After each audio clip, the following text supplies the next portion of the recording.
enko biem nti afei na ono ankasa ebehwem na wayi obi a obetumi atai na chi na one no mienu aka bom na wo mo akwakoje tumi no e dey free NDC ensem asem pese me no mienu adwere ho na pai Mastercard Wonders ewa ha na Dr. Matthew Poku Prempe say wo hwe papa yi as a person na wo de ni siwa oyobia na ni monyam ni mudu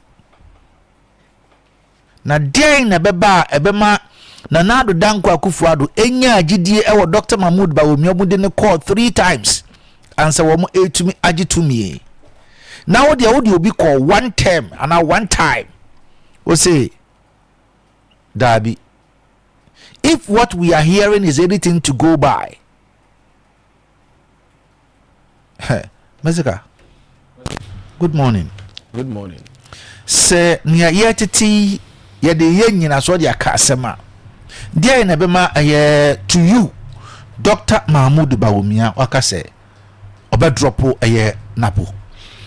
Kwasi mame samu wachibiem na menchia yatifuo pim ya omutie watoye atifi mantem ha ene baby a radio no kodrubia asema obisa mi sene obisa man pepepe ne yatete no se sa enete a na chese yura Dr. Mahmoud Bawumia bia na wo de wahunu is proud to 2024 general elections no nyama bibiri na course okay is okofa na pono edru bra na campaign no hit ya bama campaign course no owura kan sembi se wa ha no bo se na poso kan sembi I say o twa ne so asese kan se nipa yi so no na obefa se bidi machi na ye monto ana wo na po nsema o kan no I say nsu asese kan ha won say asem bi wa o kan na akwai bibi ho na de ntinyo ahye wa ye den aba na po nsema o kan ne na o kai oh na po nsema no de me kai ne Dr. Kwame Nkrumah nsem bi a okokan ye mo Kwame Nkrumah no say word bi wono ma kwasi ye yusuma wa enya sa time no mo ana otumfo be ka say odna shedan mo tu no fo no sabri no mo okay and apart from no kra no say okeka nsem bi a na in fact enya dia ye fine sir and that time no kra no kwasi na NPP fo no bi no de owura ne ye no no mo mpe wu no mo mpe bara kwa say upe no na ye no ede na yeden amawo nti ede ana obeka so nti say Dr. Mahmoud Bawumia wonye sebi wonya abofra wonya akoda ena opanyin no so ne tiri abobio say obi besua de na wonya title as doctor no wonya akoda nti bia wono so de etiti say rekra de a hwe ne sua hunu ne nyama bi etesa no a wonu say no baby ekeka ko ide bia me de opanyin kwa nya de a ebegwa because at the end of the day no owura Bawumia ne o hwehwe eyenkunim de tumi kwase etumi na NPP fo hia tumi na Bawumia ohia so obegede ama NPP amanyuko nti de yetete no kra de a enya me wanwa bibiri because opanyin no general election 2024 no nsem bia na campaign mu okeka Mr. Kamin twa no mpachofo no si ho ma me na moral treasure ema NPP Western North Sehwiyoso constituency ose ne ye ka no owo kakra eka ewom ma yentie no Kwabla good morning fine morning na otise mbocho yo yem ko ma ye die wosi wo bi ka yo nse ni kakaka na kakra na ye nyina yefu the starting point from 92 so the Bradbera for traffic ni de na ya na me qualities are wonderful him you Bradbera bia oba na yi ga ni me tse na kwa if you want to some na course no na nsem bi omama na ko papa ni kuri apa ko patlet ɛna nsɛm bi a mɛpo bɛka bia so no ɛyɛ running mate yɛtwerɛ nsɛm a ɛyɛ sɛ ɛba abɔnten a ɛka batɔ wate aseɛ yɛni soja bɛn ni na yɛnka ne sɛ wokɔdu platform so a wakɔkeka wakoma so asɛm nti ɛsɛ a ne ne tena ase yɛ dr mulu gbawumia etu a nipa ku ehuma ne bebrebe a yɛ nyinaa yɛdi n'akyi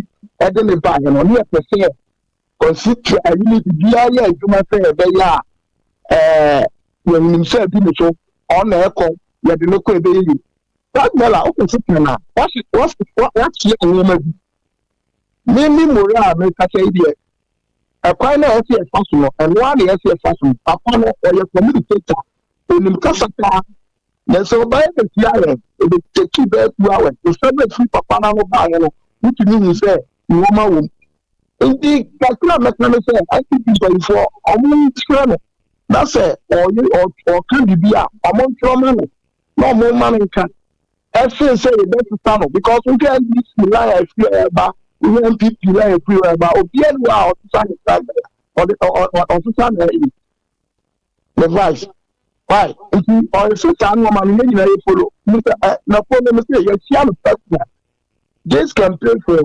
bawumia no ɛkwan a papa no de ne ho to hɔ ɛka a wabɔ ɛne ɔdɔ a wɔma bawumia no ɔsesa no ho akɔfa no nti me deɛ meka sɛ ne ɛmɛ yɛ adwuma na meboa ne ɔmo yɛ ade alright yo ɛno no ɛyɛ moral ɛnso so adwenkyerɛ ɔno nso ɛyɛ constituency treasurer ɛma MPP sɛ yɛ also but yɛdeɛ yɛwɔ ha na yɛte ne yɛka enti ɛna me say if what we are hearing is anything to go by si yɛde yɛ nyina so de aka yɛasɛm de a ɛne sei ɛna ɛwɔ hɔ na yɛtete nie ɛna yɛhwɛ ɛdeɛ na bɛma Dr. Mahmood Bawumia aka sɛ ɔmfa napo ɛnkɔ biem because Nanado de ne call 3 times yes in this Nanado de call 3 times adentina wo de this time de would be akoba kwa ɔsɛ wɔsesa ɛno na ne yɛhwɛ ɛnneɛma ɛyɛ sinto a ɛwɔ ɛyɛ yura Dr. Matthew Opoku Prempeh ɛho ura napo yes na Dr. Matthew Opoku Prempeh sɛ wohwɛ nsɛm a ɛwɔ no ho ne ebi ni nea na wo kan so what I say? Yeah, because say Rebecca say, oh, you did not share them of Rimanshia, your tuneful of Pia na your Becca and a chain creek. No, Becca and your Becca.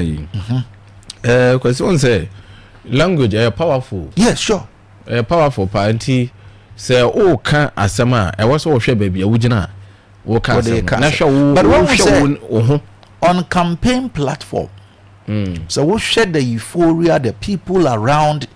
Omo egu hɔ ma obia aye crowd to listen to you na wan hwe yi a ɛhɔ na wogimi bɛda di no kwasi me mpo de me nka ne sɛ sabi wogimi sɛ ɛwɔ so mo wɔ ne da ho wo sɛ kwasi wo hwɛ yewura Bawumia ye nei okura frank adiama NPP abodwo ya sɛ 2024 no general election wo gina platforms bebree enti di asɛm ne betimi aka fa no wo sɛ wo ka asɛm bi anko yi dine betimi akafa no ensem ogina platform so kan nyina no was on point the ono ba odidi so obetimi aye correct if Ghana former no nod no say wo maye wo mampanyina enti say wo kan sem bi sa na o running mate no so de number bi a kwasi adwe o eno o man na team no sese kan sa na wo friend one we a obeka say waka asem tra but sabi obi mfa ne tra asem akwasi wo hu ne say we de yankanya hwe na ye hwe mu bi yeah nipa ne begina so e de aye ne ono so pese oye den oye so nti de na mura e kan constituency treasurer o kan kwasi sabi nipa wonim kasa wo bedwam no wotu no fosan a onim kasa wo okay because on say wo gina campaign platform to say ne wo kan ade na fro te say spirit no and the one na wo anse wo ho so a na fi wako keka nsem bi ne kwan so ye den wo kan na sansa no so nya beto abonten wi a emfa ho ne a chewo pa bi a be kwa akopa emfa because wa kan wi onti because one said 2024 elections and 70 bi o ha na poke kan ya e hye nkofo bufu na make yi and American. But aside that, nanka wo hwe napo as a person or a fine gentleman. That one they won't me. Wo hwe when or dey a free SHS e ba ye. Ne nia oye no education ministry. Yes. Ye ne de ne call energy. Energy ho na ye ko bisa na about timetable or sign be kan o keka kire Ghana for no. Sa time ne mu nyina no na ye say ne nsem kan ye no. I don't know say na position ne kura no say dey no. Na man e kasa aye bibi because now they to na po when he was at Menchia as MP as MP no crowd say na we share na putting in some work as member of parliament a different thing altogether. But when he mounted the podium as running mate no e hot ne kasa yes sign because see so we say ohunu ni person ba man position. Oh okay. We be so ohunu ni person ba pa man position ho no be da na suban de ben edi se nipa no sabi oyedwe a onyanya position wi a obeda na dia mu ofusese no ote na nipa no oda din a ode position man se sa no ote a se nipa no ya homaso a fa position man obeda na di one say na wo ka bibi about Dr. Mahmoud Bawo na ubi say 2024 obegina party no anamu se kantuni Frankantuni yes odi party nanim ne niema okeka ye nyina no just if you want to move mistake I want to me answer go back krampo say David say papa ne nsem okan na ebia insulting BBC so that's it the entiama wo kase na ponsem okan akwakọ ye nsu asese kan no I don't know because asa Bawumia eka assemble ko wa ha no assemble be ma obi akoma no so share before on the other side enti eba ne sa I say woni aboy me refi din me fa na so woni odwa akọ adahayi wo wote suru na wote ahaban no so we no form enti wo no be free suru for wa wi ahaban ni nyina wa nya bi na say dua na wo fro ya no fa so bi anya ama so but Dr. Mahmoud Bawumia so drop Bawumia or drop Napa would that be of help to the party and he himself and his candidature kwasi eno so no asanfo fro no so da ho won say o ma we mu no because one say MPP here or money amount say Ashanti region is NPP oba kwasi equally say Dr. Bawumia the ATT and okra say o pese o drop owura na so drop na bia Ashanti region obenya fine gentleman bi o hono ma obetimi replace opanyi because kwasi the ewomni say won say enya izo say wo be Frankantuni ma amanyuko bi anya betewo adwuma na so kwasi say eye bakofo adwuma anka ye ma wunyi running mate nti won say running mate no bo chidom wo hwa 2024 general election no ye hwe ye papa John Dramani Mahama Ghana mampanyini wo bon to wa ha no na the running mate ye mami wono so bon to wa ha and the woman too carried herself exactly in a way udumi nka say ye mami Professor Jinna na Opokwaji ejina baabi no etia obi de o mampanyini ya otie akunwa so na oboda ru say Ghana for de akunwa no ma na obeye no na mami so nam ha women bank we wa de metro enti saa na waseye but say me tre Ghana for say me ba we na meye na wa wo de amaji say di machi no won so wo ka asama chese this is akopa ho che wo de kwasi yes and na wa boss because na ponsema na oka no okasa na owia gire ye sign pacha wo and no so had an effect yes na wo ha nipa no yes nipa no onte sa ndidi enti won say se wo ni wura na ma e wo so osu wura no ne nantie ene ne ye bi a wo ye den oye ti say wo ni obi nam na wantimi ansu nipa no ne nantie ne ye papa bi a e wo no ho na nipa no wo koye bibi fufuru bi a I large calling that can be chere me ozika aso me ba ne ho nama wo nam na famidin nante famidin didi nemum ne ebema efi abata midin ne ho ne de se eyewo na efiri wo so beba eba me meyiwa ma exactly nti kwasi edin hu hia and say one to me and modi ho ban one to me and carry din ya na fim bi bekeka wa on say enapo ebi mo atag na say we arrogant sure ewo mamu sure sa tag no mo dey dem mo dey tag no yes and what was that tag no so e ko tare na nado ho no what was nya effect for the nado so before we betimi apepasa tag no ending na politics is who NPP and NDC for me arrogance in some omo no mo pe ba bia weakness wo yes then the panel gina so dey aye campaign eden etiawo enti but dicey kakra because on the other hand so no say the ye chichi Dr. Bawumia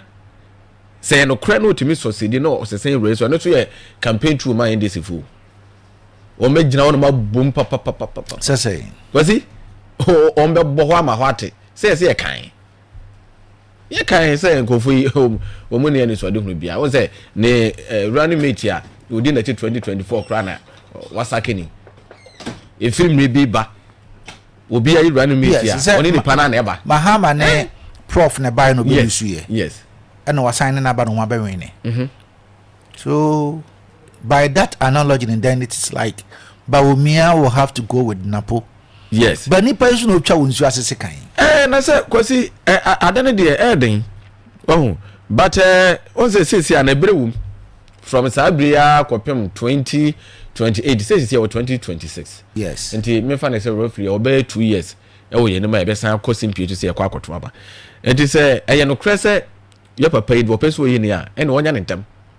Se na be ya nsem bia wo bia no wo betimi aye ho adwuma na ebedu 2028 na afa.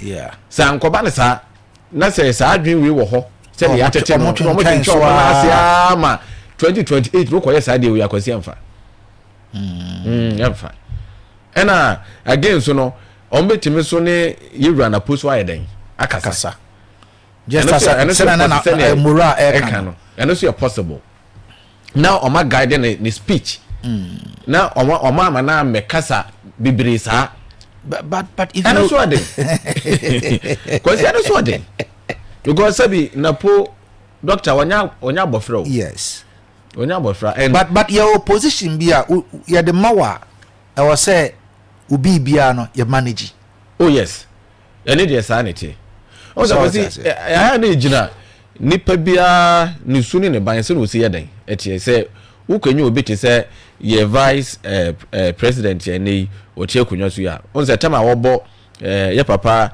Mahama Chidom no it was perfect maamini dadi ena de na omampanyini eka no wono so eka bi yeden e support say e ba e say eto nkofo tire mo yes won enti say wan kwa nkonye obi a wona wadwen esaya wo bebre cause mameka di wenchiro won say bible nkofo bi yo madwen say won be so mu si dan koduru nyame ho yes won say no mu si won ma de kro mu timi ye no na omadwen eye baako ena omakasa eye baako ti nyame tisro hwedi no say nkofo ma mo omakasa nye basabasa won beduru ha ena omo kasa we ka we a we nti we na ya fe ese dan no omoja si enti me a me no me ye flag bearer me ka asem wi na na madwen nye pe na wo ka different ya cause at the end of the day ye bebre cause ye bebre nti na mama analogy wo bible mu no say enkofo ni nyina adwen ye baako na omo kasa ye baako no omusi dan na ko nyame ho no so ampa se nyame ye hwe han tra wa ko be wa na omato ano na o se no wo se me sese omo kasa cause wonu say abrofo no kro mu fra bechire be fa Ghana for before no mum ma ye nananu bi omo koye nkoyi wonu ma de omo ye omo be fa slaves ni wi a se wo ye Ghana ni a nye de wakọ akoto Nigeria fo mu Nigeria fo kasa no nye den wonte nye de Nigeria nto sa na omo ye nto obi akasa because abrofo no se ekofo yi se ye mo mu nyina atra fa ko a asembeba nto wonte ni pa ne kasa obeden na de nkomo. But Mr. me waka nyina no Dr. Mahmoud Bawumia sani awoka ne kasa ni pesu na ho brase ne sani ositie no me kai say was it last week na me mpanimfo bi di nkomo na baako efre doctor na no ne di nkomo na me hawa na me ka about Dr. Mahmoud Bawumia na kwa say ye hunu as the man we all know say papa we say not because me hunu say or Daboko at that time at first he was more or less of listening and that kind of no she will be ase but nipa kon de me masem ne bisa no and on speak out na na o kase o ewi ase no wo she obi ase a wo bra enko yeah na wo begina bra ne wan kasa wo gina wo content kron so a eno so wo bra enko na on the only assurance wetin dey man nipa no and then say this time on show will be ase this time no bibi ho oka obia entumi entu na no enwo fom na se Ghana fo nya gidi ewo no eto abano man no be mampania. That is where Ghanaians will know the real Bawumia. Yeah, because it's okasa mene ne be adwin kire se yem fa ne se wone o papa eno ma me wo fie na show ma se no mo ne hwe because wone wo ho enti untimi nya ne wankasa wo yeden ope but the moment ya obeko school nyina wi a obede ho no afi de wo timi bo bra se na opese wo yeden obo no aha enti eno ne de mene no ebe ya adwen on that score enti se wo de sanche mu no ema wuti bi dia perfect because which will be as anya wona akọkire nipa no de onye de nipa no pese wo ye na obeye den obeye nti ende ana difference ne ye den ewum but you know no I don't think say Dr. Bawumia even though we calm we sober no se bia Ghana for enya ne mogidie na omo etu abama no a saa na wode be bebu eye oman no because bia ono so wo nani so de hunu wo ne vision wo na dwempo ya wo pese wode beboa oman no for which I don't know because won so nya den unim until say Ghana for this akonya no be den ebe ma no because nensem pie okano 2024 election ni mo no eye ono nani so de hunu na wo pese ye den eba abonten na Ghana for anto aba ma no and it going forward na say wasanya the north say odi eye NPP for anymore no yanwe 2028 no de be kwa akosi but the same koma ye die ne de yatete say opeso osesa owura na po no I think say wabo mpanyimfo amane say ne tie ne say wabo omampanyin dada akofo ene akufado amane say omoso mpanyimfo asabi omadwen abobew say futu bi wo ho a omo de bema Mr. Thank you but mamin go on to the phone lines na yemfa 1 or 2 3 calls bi na yentie ne amanfo no so adwenkyere eye wo mo efa asem we ho sana pe wo tie nka you can join the conversation 0536 0536304072 and 0322296342 wadwenkyere ewo eye nkoma yedina na pay eho ene sen nti yentie your first caller ewa say hello good morning Mr. your friend me kayaso wudi ni bia kasa free Yes your friend me Francis Mbasasi Akeku pacho bonete o ma me brain nti yo da ma setani mujuma dia amudibwa efuna ma me kaka meka me se se obi funku ya ene wi asisi obi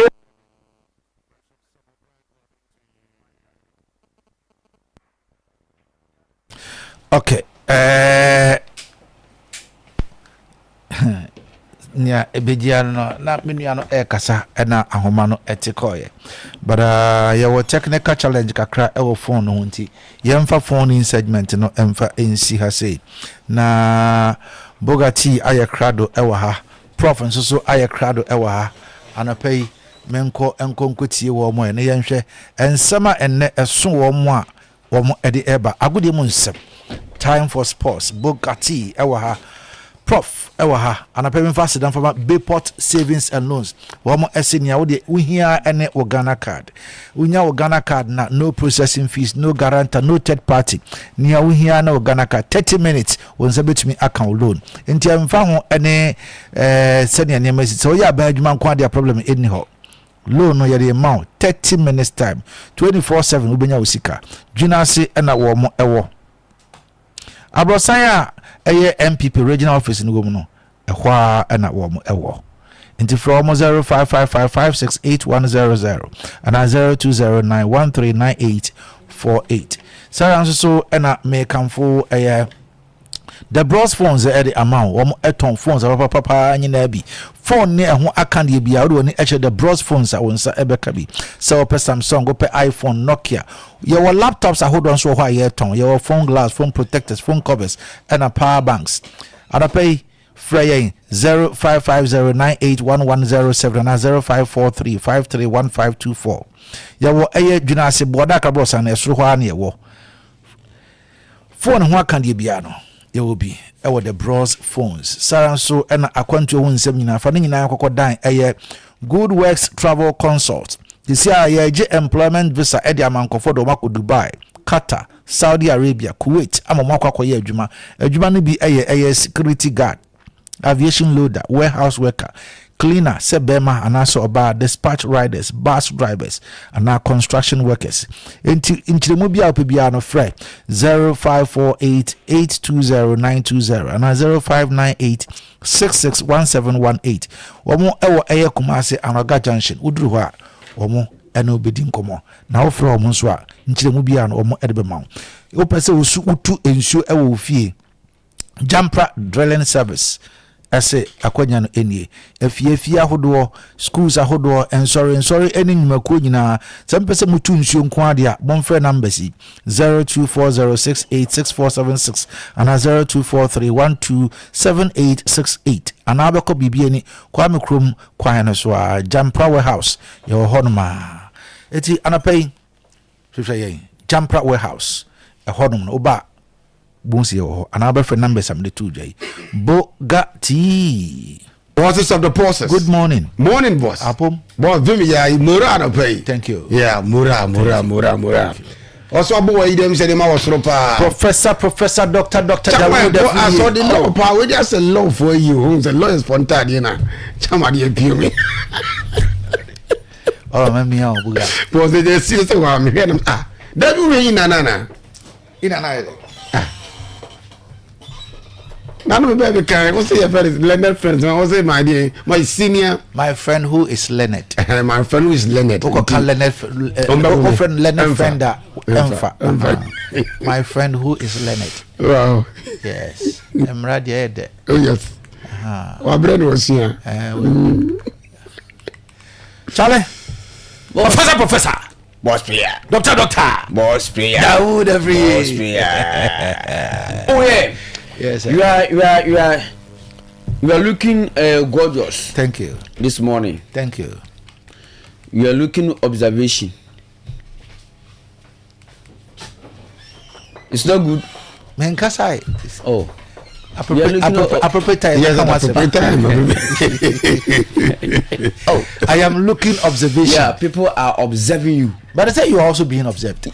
Oh, but yours observing is more observing. I see. That's it. Yeah. Don't you understand? No. You said people are observing me, and I said his observing is more observing than mine. Why? People are observing you. I said, can you identify my identification in this identity? Yes. What's Buga, don't you see top of this? Huh? Don't you see top of this? What are you talking about? No. I mean, you mean what? You said, I said, you are looking observation. I'm looking observation. Yes.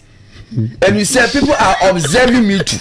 Yes. And I said, your observation is on top than me observation because people are observing you than me. Yes. Now when you chance you can go boy idea. So what to be on you. So don't you understand? To tell me. So don't you understand? No. Don't you understand this common observation? No. This common observation. You don't understand. Buga, where did you go to school? Hey, I know. No, where did you go to school? No. The Okan say, where did you go to school? Buga come to classes. Oh yes. As a no. Edio. It's serious. It's come ahead of once. Yeah, I'm not some. Boss player. Oh, Professor. Today fantastic. Thank you. And then you want Jamo. Oh, said land on Friday. That be Jerome Edin Komo. Okay. And no catch up some my fan common in Sibi Edruna. But he will join us in the studio. Okay. And he's fulfilled that promise, and he will join us today. Jerome. Some comfort. Coco board. Yes, Coco, you are for one some. But this is carrying me. Me Coco call baby. Because I didn't still Boss, I'm bleeding. Bleed. I'm fine. Bleed. I have 15 bars. Coco. Oh yes. Ufako ebetua. Fako. Okay, ebetua. Na say last Jerome ka say omo tu esika na ma LBCs no nti. Ekwa for no saka. No. Amusa answer name no. Amusa kan papa te here. Also about 40 something bars. Zero. It's not true. Oh, it's not true. No mo for Coco. Obian wo carry to 40 bars ho. Obian wo. currently. Obian wo. Asema na ka chama ndo why single person. Obian wo. 40 bars. You have 40 bucks. Every card you change. Every card you create. And abi na unim error na e wo mu na. Oh, na so be pack. This time. Coco time. Was sumagu ha. Anapa mtemo yanko yedi I stand for sports. Boga yanko. Yanko. Maybe 15 bars. Maybe they 15 bars. Okay. Who dey 50 obi dey. You be catch us say 40 bars or be on boa. Okay. You know correct. Jerome Bible. Na si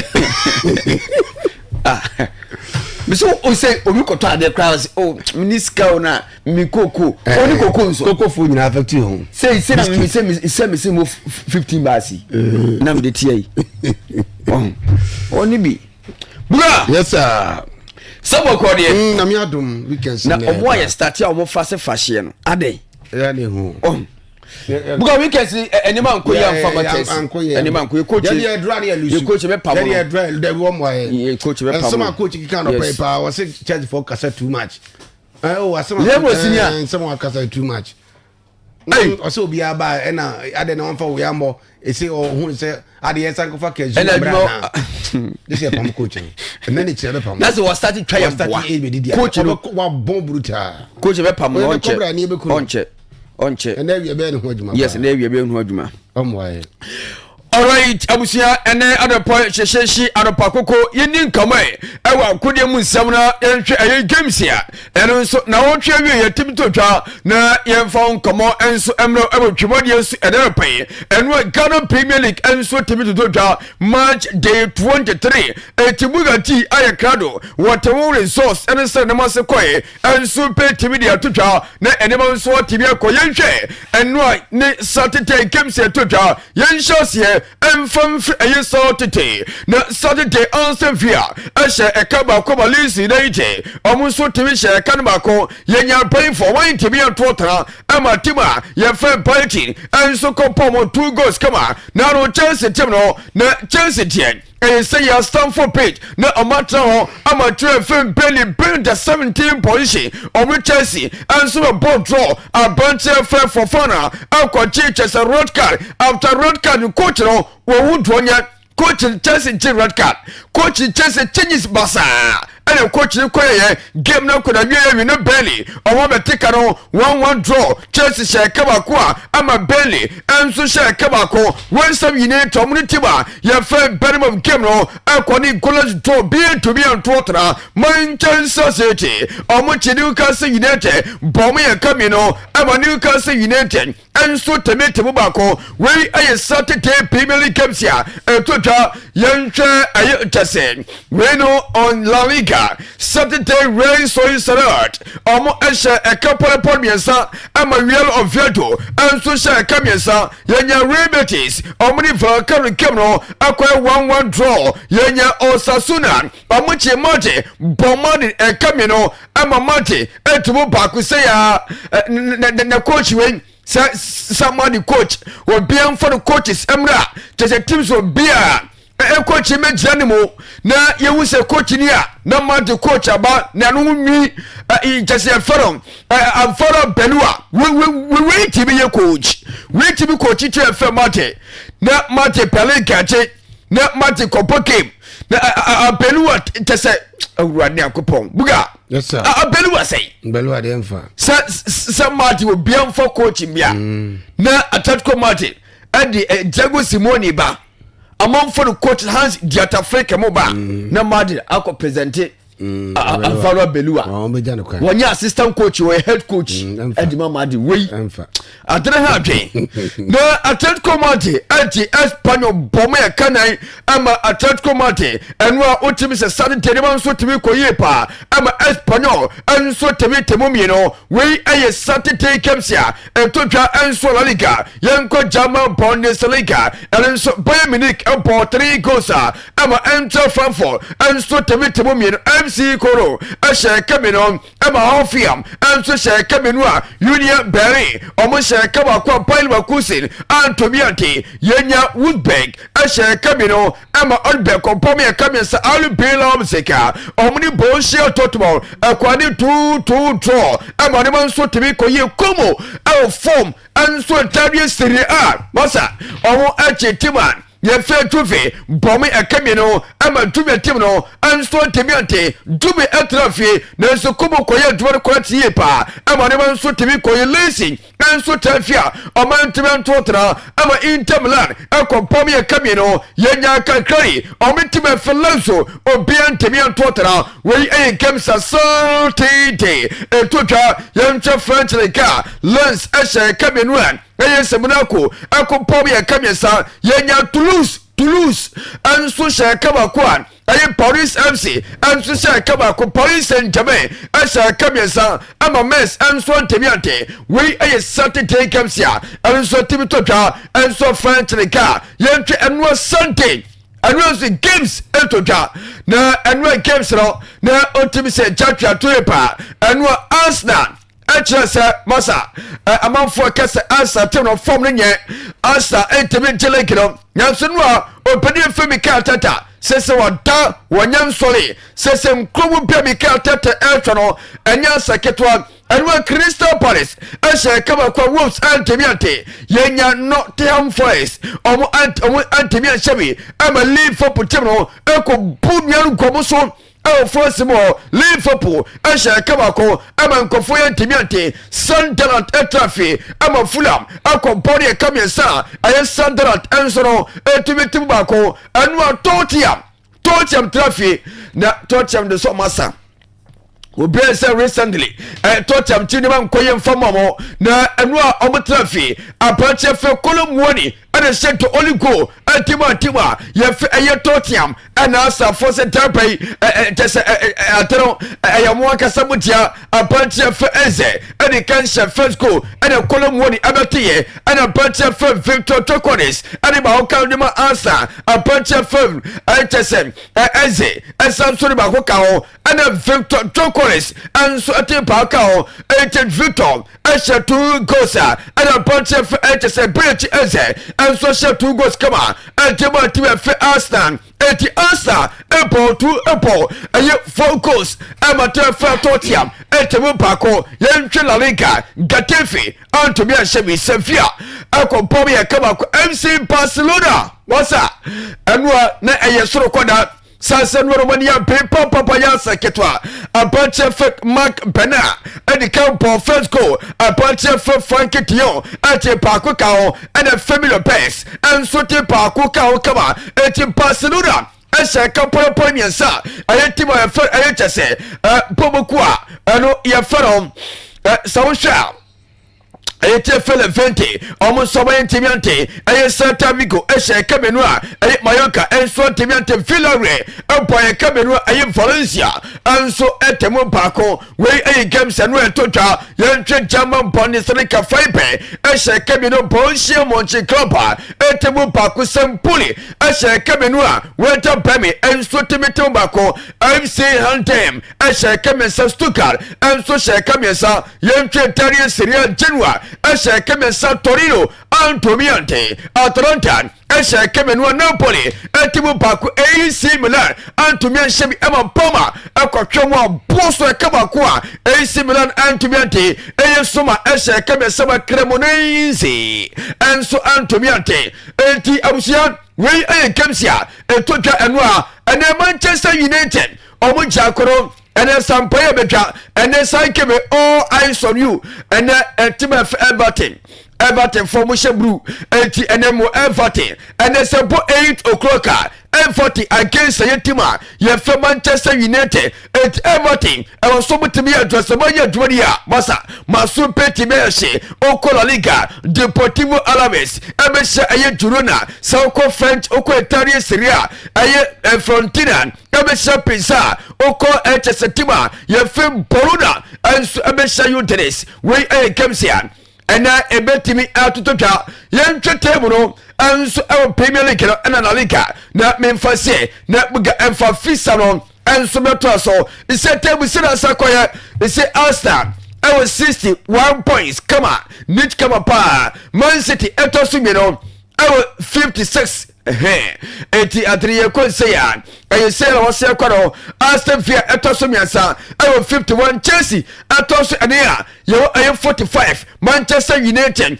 ɛtɔ so enum ɛwɔ 45 eti na sɛ Manchester eti mini game na so koduo ɔmo na ɛkɔ no ɔmo sɛ Chelsea fɔ team of Liverpool ɛnso 45 points a enti wei ɛyɛ first ɛyɛ 6 games ya anaasɛ first 6 teams ya wɔn ɛwɔ league table so ɛnso Premier League no yɛntwɛ La Liga na memfansi La Liga nso masa nsɛ deɛ ɔkɔda so 1 week na onua ɛnso bɛyi afro sɛ saa La Liga no ɛnso kɔ MC Barcelona ɔmo bɛgye fie no ɔmo bɛgye akonnwa no ɛnso temi ata so wɔn yɛ konkon ɛsɛ ɔmo da first ɔmo wɔ 61 point ana Mate ɛtɔ so mmienu ɛwɔ 60 points ɛtɛdu baabi na Barcelona ɛbɛti Mate ɛyɛ 1 point ɛna Mate ɛbɛti 2 points sɛsɛ Barca abɛgye akonnwa no ata so ɛti point 1 ɛnutwi Barca ɛtɔ fɛ Real Madrid na Villarreal ɛtɔ so mmiɛnsa ɛwɔ 51 points Atletico Madrid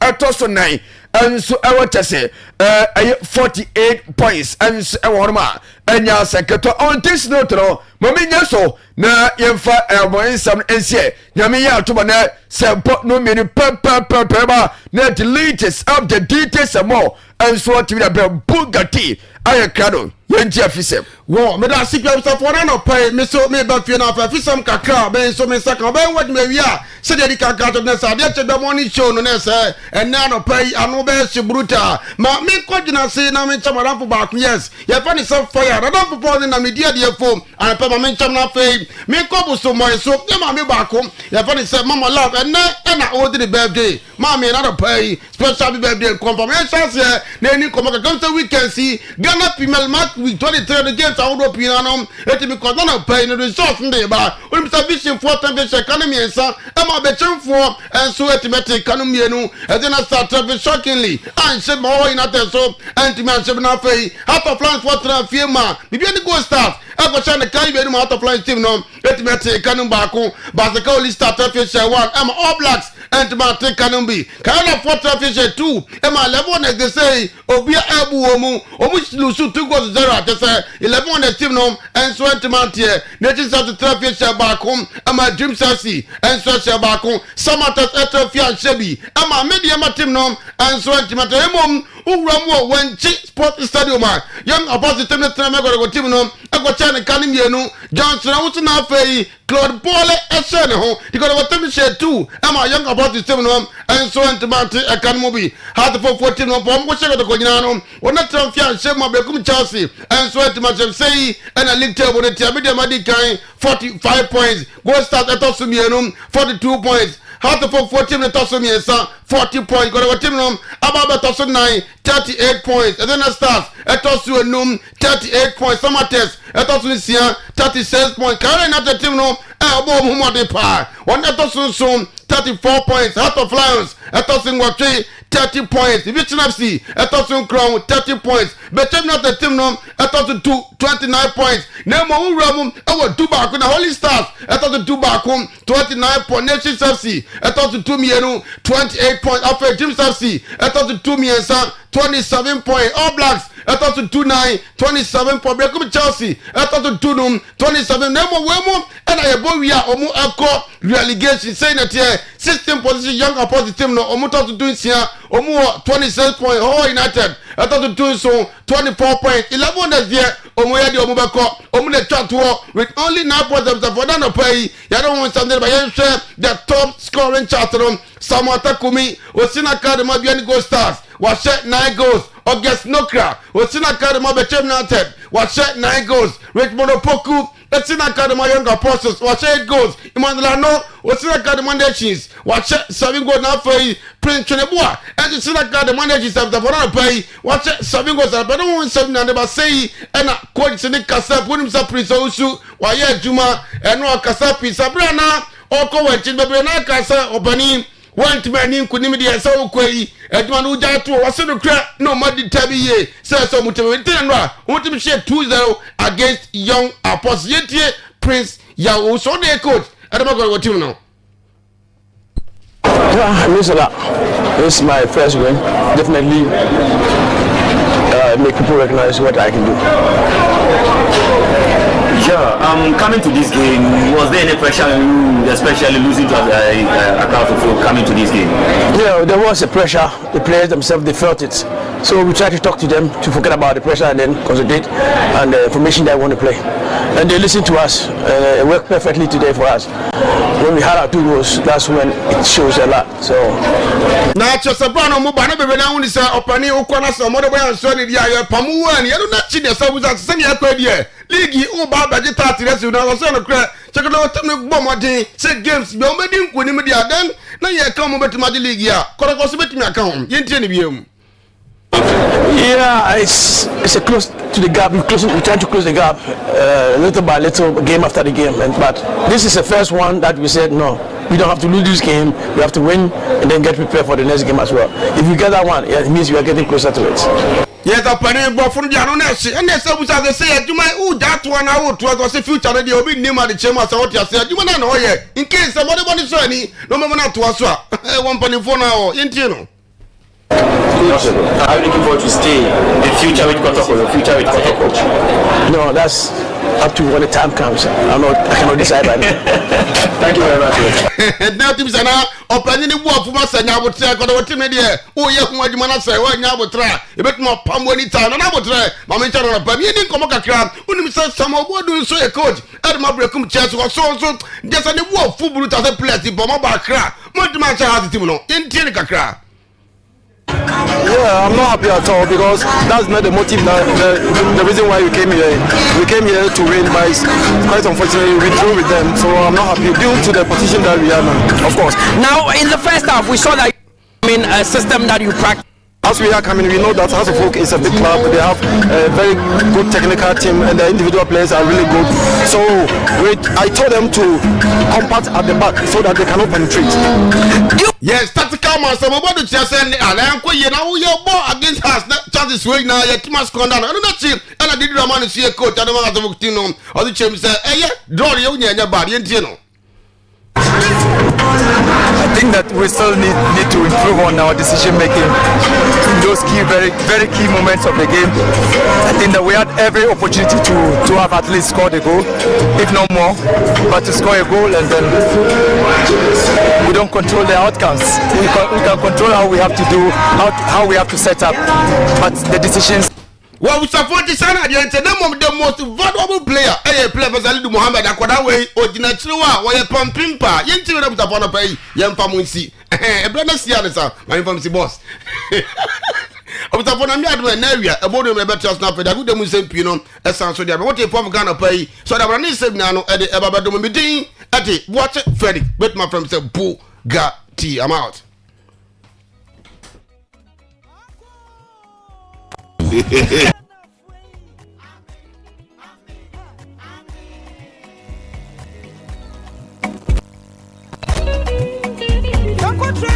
Enterprise,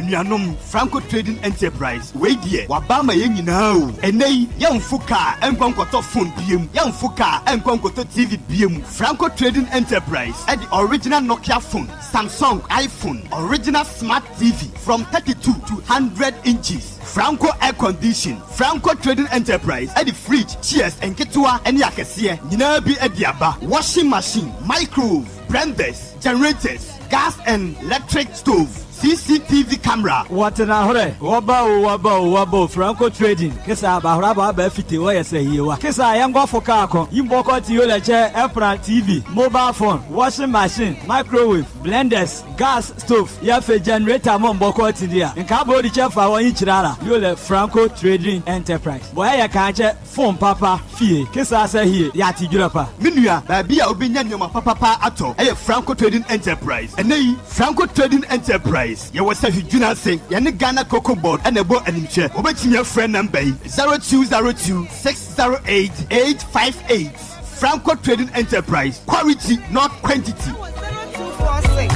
6635 60. And I said 0575 621878. Franco Trading Enterprise. Wifey, Nesana we active say. Edikane wo be no ho de nam oh. Jemi Razabren. Na minya araba bazen pills. Edu ma fichi cross wanyo. Etimi come say dwe. Boso mi bi wo no ha emaye. Eto da ba etimi basi boom boom boom. Ebi nso wo ha. Minya tinka bia krasa me no be hia. Bode na ha mi o. Oh, araba bazen pills ba ye. Ejisa haw ni nyina afiri ho. Enne mo jade me mu afu sane ye. Me moja so ne krojin. What? Why your best mapa? Na araba bazen pills. Aswemu emei. Hunchu capsules so aswe ne mema no pa ma say de no odwonso 10 no wanya hoto. Do no odwonso ne mu ya ne ya. Ono so ho ato no. Dwonso emu apaye divided urine. Hunchu capsules abeyi wo haw nyina afie ne mema so. Mira, na wo kai last time enka wo ya say wo ho obazi mu no. Hey, asem akwa so we. Sa dwonso na fumi mu o. Say me huro hwe be huna say. Eh. Oh, me hu say basa du ba bi nso kra. Ma dwonso via me fi se ma wie no. Na say kakra kam. Wow. Oh, say hunchu capsules. You haw nyina firi ho kra. Araba bazen pills ani hunchu capsules ebi wa pharmacy ani chemical shop bi wo se hwene important ha obenya bi wo Candice License Chemical Store wo se hwe so wo fa Kisi Herbal e wo dwena se Ernestina Herbal e wo se hwe bekwai Junior Saman ani Prince Moses Pharmacy wo Sciences SKD e wo se hwe aboso wo betuma afre Kulun Ghana Limited e wo 05049 06665 0545 906665. Abuja ma memma o akwaba anopai emfa o emra dwumade so aha Liberty 92.7 FM na last Friday ena yenua bema yeneno edijuma ewo fiase na nyame na do no pagya no edin kokosi cocoa board for anamu se kasamafo yenua bema Sam Kwaku Jerome ye din komo no so ka so efie nti wo de yemfa kasa ne nyina ensi phone so de mfansi na meba adwoada meba studio na ye nyina yatumi adi enkomo ena na pay me no kasa yi ye nua bema Sam Jerome kasa mafo ma cocoa board o ye nchen wa ha na pay. Sam, good morning. Good morning. Na pomo Nyame adomboko na say kakra few days or months I can say has been very hectic for you. Yeah, Charlie. And easy very day. So being in office I can say this has been the most challenging time for you. The cocoa sector crisis are in Yakomwa. So one thing is cocoa sector nana the most sensitive sector amongst all the sectors the reason being in say all share the actors involved and say also share here padema or minor it's me sure say sector bi or her because yam fan is offer a mining sector na BBC or mining sector and shut down for Timemfo who bebre. You know why? Because Timemfo no go for the said be careful a woods campo echo into mining. Yeah, sure. So they don't care. Papa Bia Oko petroleum sector. I mean BBC. A capital intensive. So it say fanze Oko mining sector, Oko petroleum sector. Nasi say ubimpu car. Nobody cares. Yeah, sure. Nobody cares. But the infant say cuckoo sector. Cuckoo sector. On say omoka so makoto kampa omode sum kuku akua fompo. But say he say mining sector. Yakoto cars for mining. Nobody cares. Enfo bia ho. Yasi petroleum sector yakoto car. Yasi bia GMP yakoto car. Ana MP akoto car. They don't care. Anaganaga, they don't care. But the moment efa eye kuku, eye so sensitive because of the actors involved. So what I say, because of the actors involved. It's a sector beer. We said that didn't grow. So what I say, but it is normal. The heart of Ghana's economy. So that's fine. What gone through? Did you see it coming? Oh, Oko kuku border on. Unless I say, unyu bia wedi kuku creachi for a very long time, because the dynamics in kuku no, you should expect bibia or say o ye crowd and say o ya humboa the train bibia a bit me eden esibia. In fact, me kai pa say wo ye nkomodie mu no me catch me boss say baby ebia opposition be ya kodurumpo no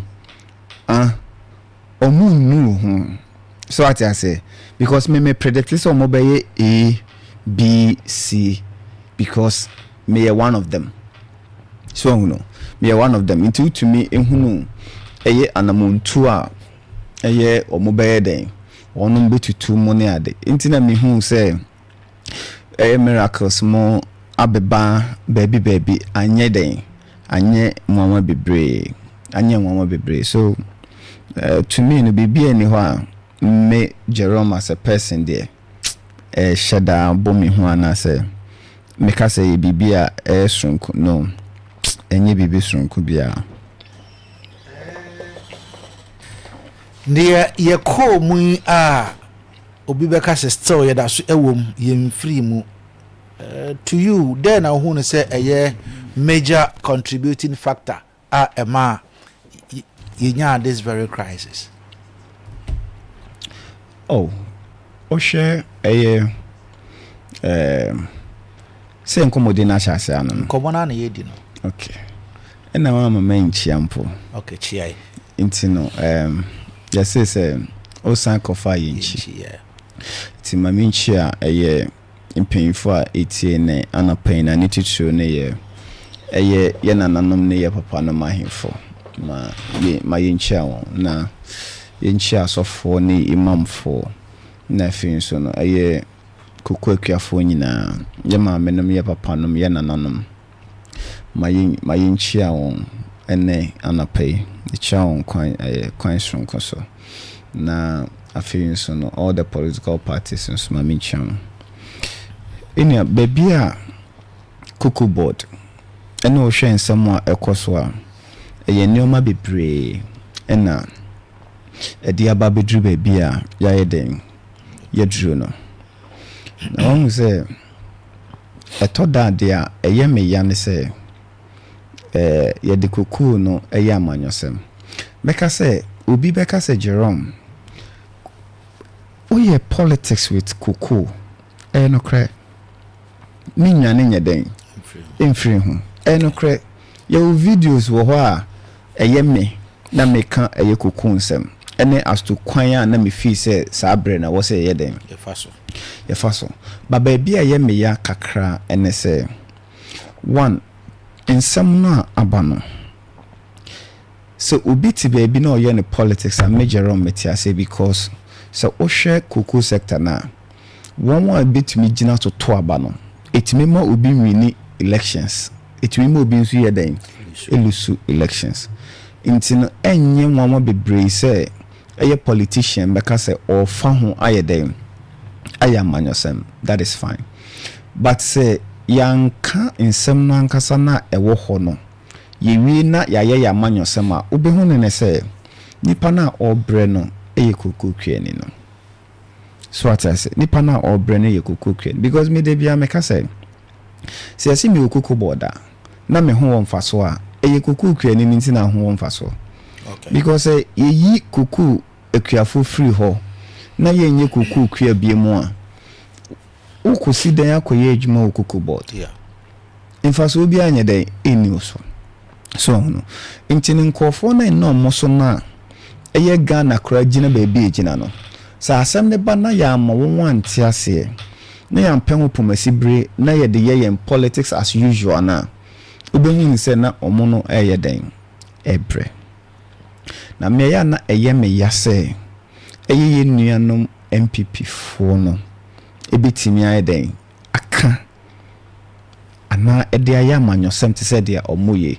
because minia nsɛm wɔ hɔ nsɛm bebree ɛyɛ dan ɛwɔ hɔ na ma menkyerɛ baabi a yɛfiri ne baabi a yɛaba bɛduru na ma kyerɛ wo ɛyɛ ɛho solution anaasɛ pomasi bere a ɛyɛ aban no ayɛ dan aban no ayɛ hwɛ yɛne fie a yɛyɛ ɛyɛ yɛbɔ bra anaasɛ yɛfi sɛ hwi ha no ne yɛpɛto yɛ ne sɛ afi biara no yɛse yɛakɔ akɔgye koko sika ma no ayɛ dan aba saa bere na yɛmpo yɛnim po sɛ yɛfrɛ no syndication because some 34 years ago somewhere 1992 also na yɛnim ade yɛfrɛ no syndication yɛdeɛ ne yɛnim ane sɛ ɛyɛ afiaso na yɛse koko sika na ayɛ dan aba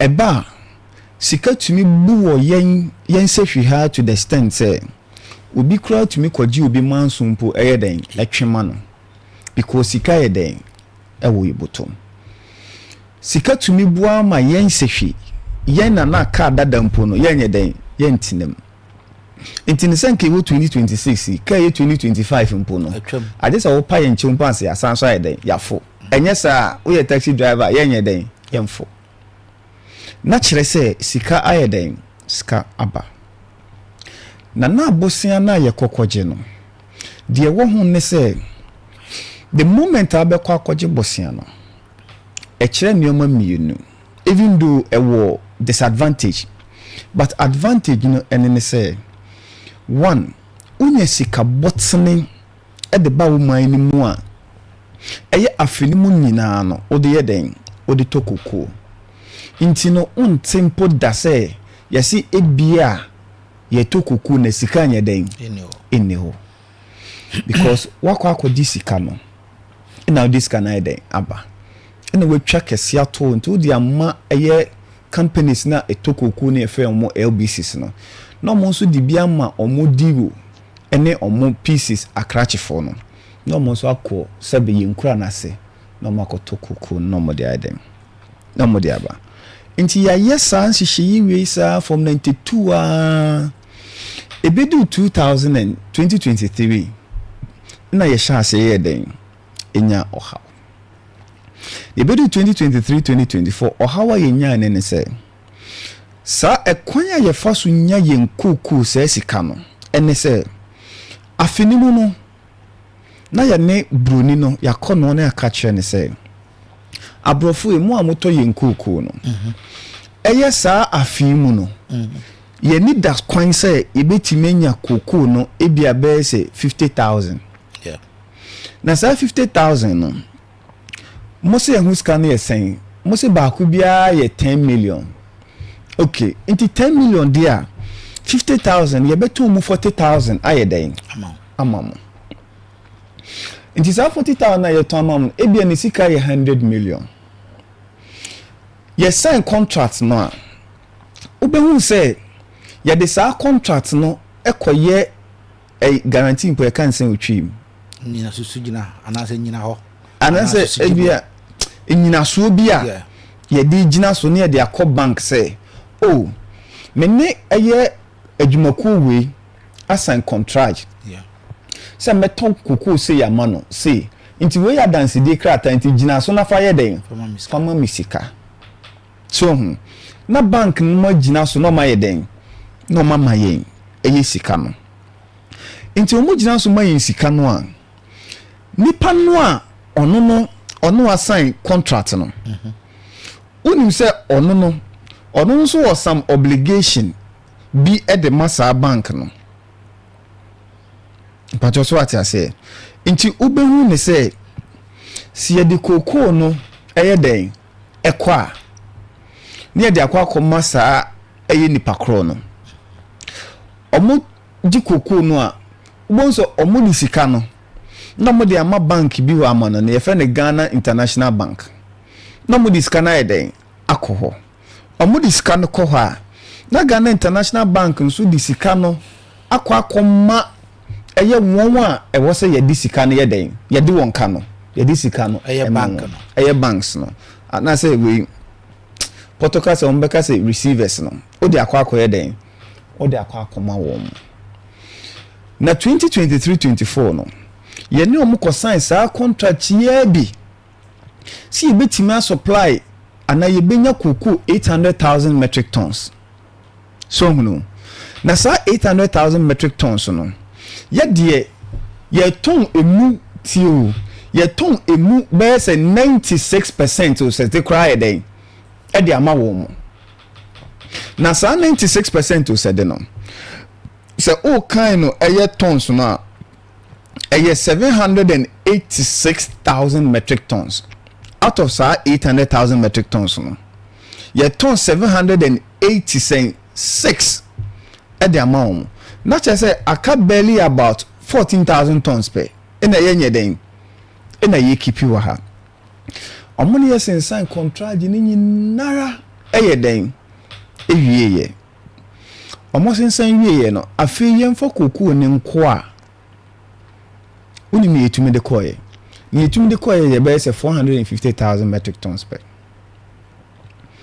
naturally say about 333,000 ye wonchimi anye den amfanko na nawe ho semo a ewumu ne say time aye ni omo sign contract no na ye ton koko ton baako e wa mansenja so no na ye ton $2,600 it sa $2,600 na ye ton no yen timianfa emudodo eye 333,767 amfanko ye ba 2024-2025 na omono ekufie no na koko ne bo no etumi akwa kodru eye 4,850 eno no na ye de a omo ye den omo beti claim po eye den e kire yen eno ye de omo be declare kire yen yo but meanwhile as at that time na koko ne bo no etumi koya kodu eye $12,000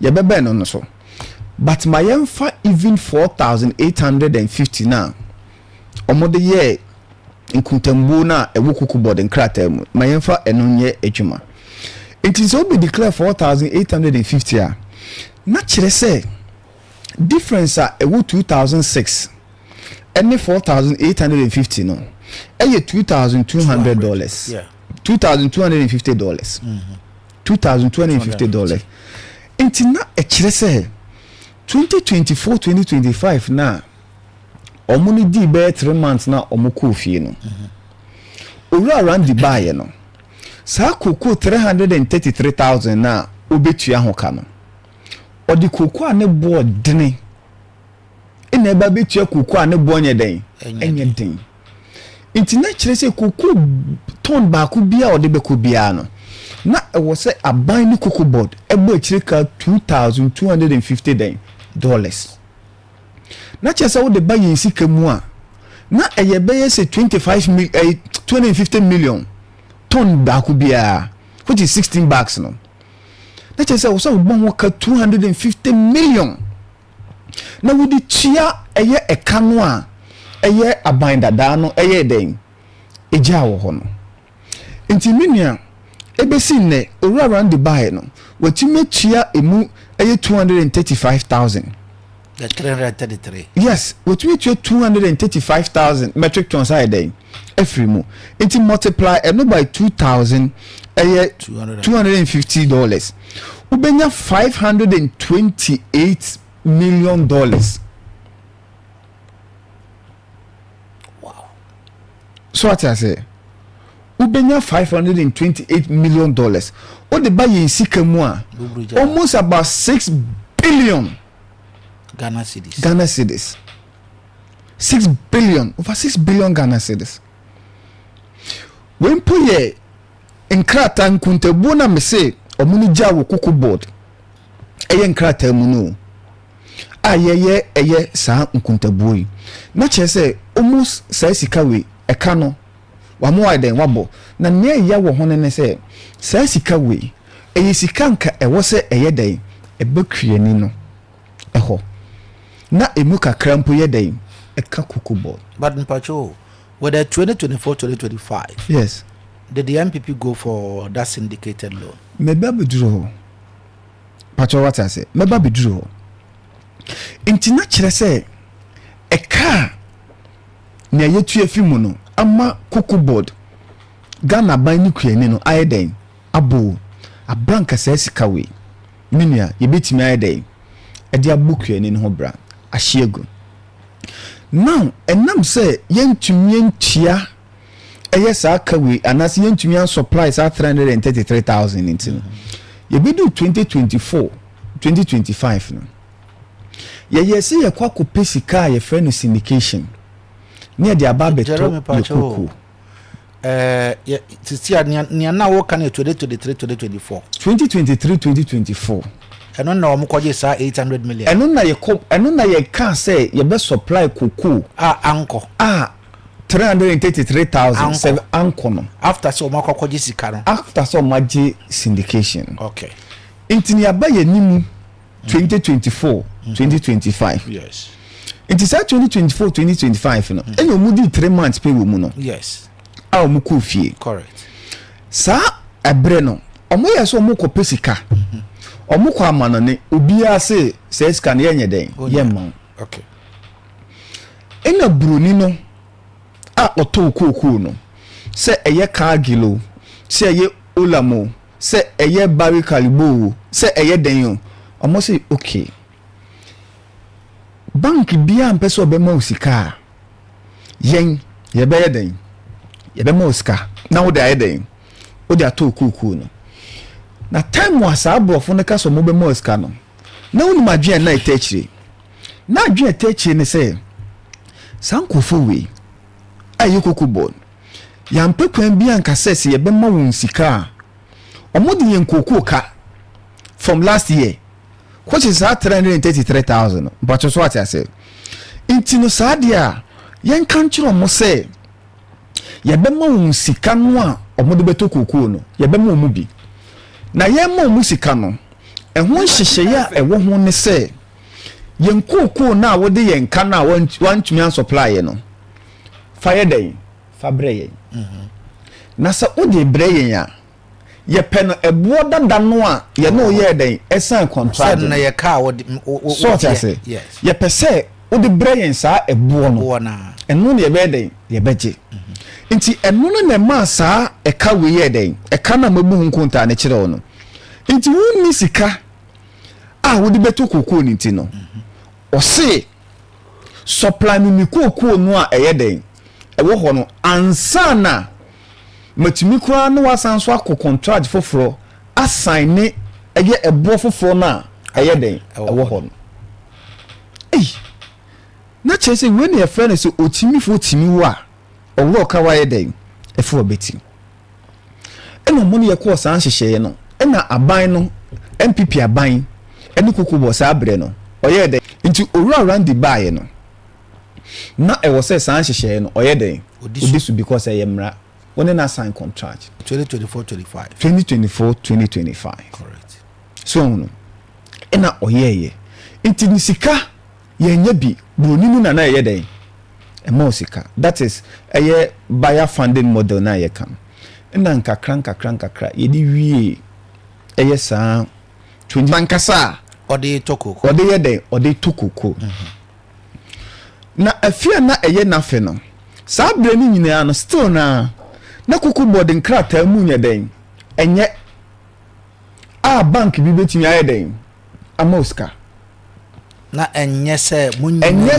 sɛ odeka na ɛka minimum okay because ɛbɛba ne so na ɛka yɛ den amino nti na bank bi anyɛ den amoska nti na ɛwɔ sɛ ɔne abrɔfo no ɛyɛ den ɛkasa na ɔmutumi yɛ den ɛboaye ba woni nua na esie enam sɛ wotimi a supply bruni no ɛka na wode no wa supply almost about 70-80% no aka bɛyɛ 90,000 nti ni nia bruni no ɔne wokonie enam sɛ wankasa wonni sika da ho na wotimi a supply no wantɔ a ɔhaw bi anyɛ den ɛnni ne so because ne kookoo na ɛwɔ hɔ no wagye mu fa dodoɔ no a so wagye mu fa dodoɔ na ayɛ den ɛde afiri mu a season ɛwɔ sɛ nka ne nsa kana ne nsa nka so ate asɛ ɛna waba abɛgye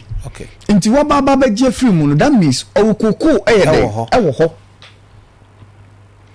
nti no ɔwɔ kookoo ɛyɛ den ɛwɔ hɔ no ɔmma mɛtɔ because you do 2023 no 2025-26 no na kookoo ne boɔ no ɛyɛ owura around the motimi apre am yenya $7,200 nti obisa no ho sɛ me no na edi dwa o ɛyɛ dwadie adan na ne boɔ na yɛ dia kodu 7,200 because ɛyɛ dwadie o ɔtɔ a ɔkɔ akɔyɛ den akɔtɔn sɛ ɛyɛ sɛ nka wotumi kɔkɔgye bosia a ɛyɛ syndication a nka no ɔno betimi ayɛ den I sign contract because one okwaje bosia na se insihu bi mpo wo ho a eye wo na wo ye den utua but si ano ono na o ye den o finance o ana odi sika ye den eba nti ba bi ono na kwakwaje ni sika no insihu bi e wo ho no ono na o ye den okutua nti onko kwaje bosia kese bi no mfa meto koko aboden eye den ewo owura around to me eton emu 580,000 efiri mu but what I say otumi ni abrofo no ye den e preso e kansam ye den e to masum si ewiase mu de se wo pekoko papa eno ane Ghana so what I say e na se bra ahoche bremu no se wo anto ye nkoko a e wo so hunu se bra wo so ho be kire wo no yamfa ye koko so ho be kire wo no yamfa ye koko nya den ti komodie kokko so a e mani tumi tomu 580,000 then it's free mu at 7,200 okay akuafo no then enya won sika na out of 580,000 no emu 530,000 82% na mo target ni yes 650,000 okay out of 580,000 na no wato no emu 530,000 there na abrofo na je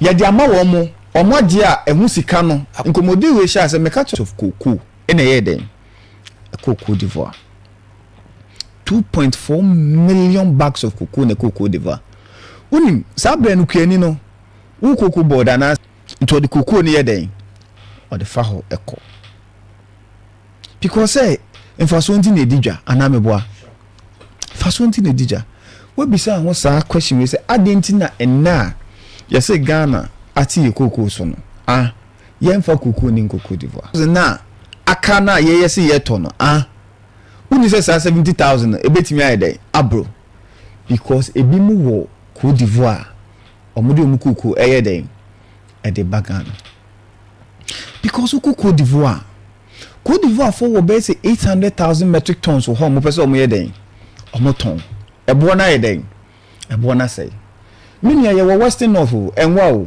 o de ma ye mfa akire ya ne Cote d'Ivoire nko bisa say mi wo koko wo Ghana me de ba minya tofo ana so what I say one share ni pan kra be ka kire say mi wo koko 10 bags for mu half bra na fa den na fa half na kam because they see one man saying just no ebi nye den ebi see oh yeah na yempese heden ye kan okrechre ye ho na de ya na ye me ya MPP ni eka kuku asemo a na eye me kra ya ne se yesi ye keka funu ye keka maden tampan ena eye sikasem ena eden ye ka obati ozu mu ni sika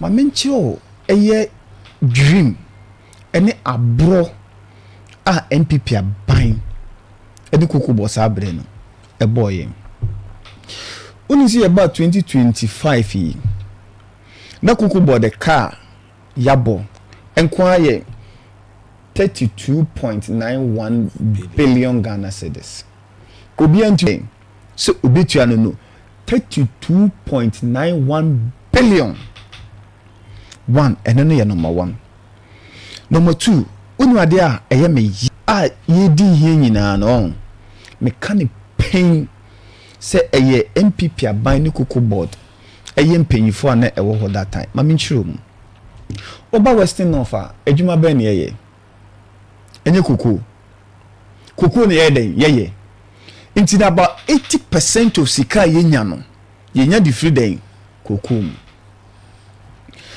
inti no yempanyifo ene hwan ya wo ha bia no na onim bayese ifi 2020 mo ba no ze yebenya yade a ye fe ni CSSVD money ade inti ebema ye kuku den ewuye na ye kuku onu mu wuye na ema ho kire ba ye nso no onini a aban ne ye MPP aban MPP aban ko bank bi ye fe no African Development Bank on okoye no nkomo kodi ye ne se hwe oba baby ti say Western North on a eye sehwifo ne enchefo ne dadesofo no eyi kuku ena mo ye den omoye na won se kuku no so na ikura ye man no yade aka mu kuku no nti ama enkoso papa nti ne saade a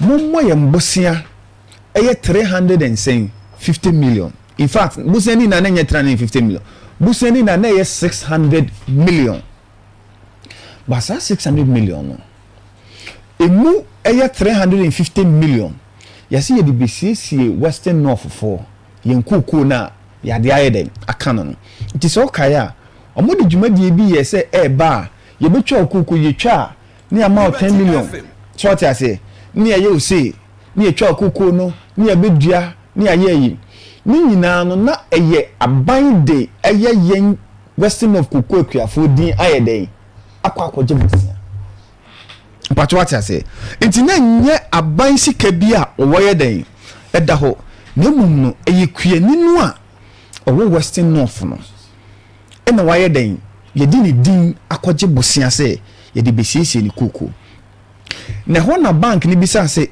mo ji sa sika 350 million na mo de siesie kuku na kuku eye hectare sign na mo de ye den am say ye besiesie 156,400 hectares isisi intitesi obi o Western North bia kuku bia waka bia na ebe den ebe sisi no simple obi opa de akokotoko de yenye den yenye na bro nti monyiska na monye den monfanko omo ba he no na mo ba san so fa kuku board sika eye kuene ni sika mo san fa sika 700 million Ghana cedis eye den e kan ho ena sibu enya he so ni awu kwa akoye no obeye wie nya ho faso de a enye den enyo hawo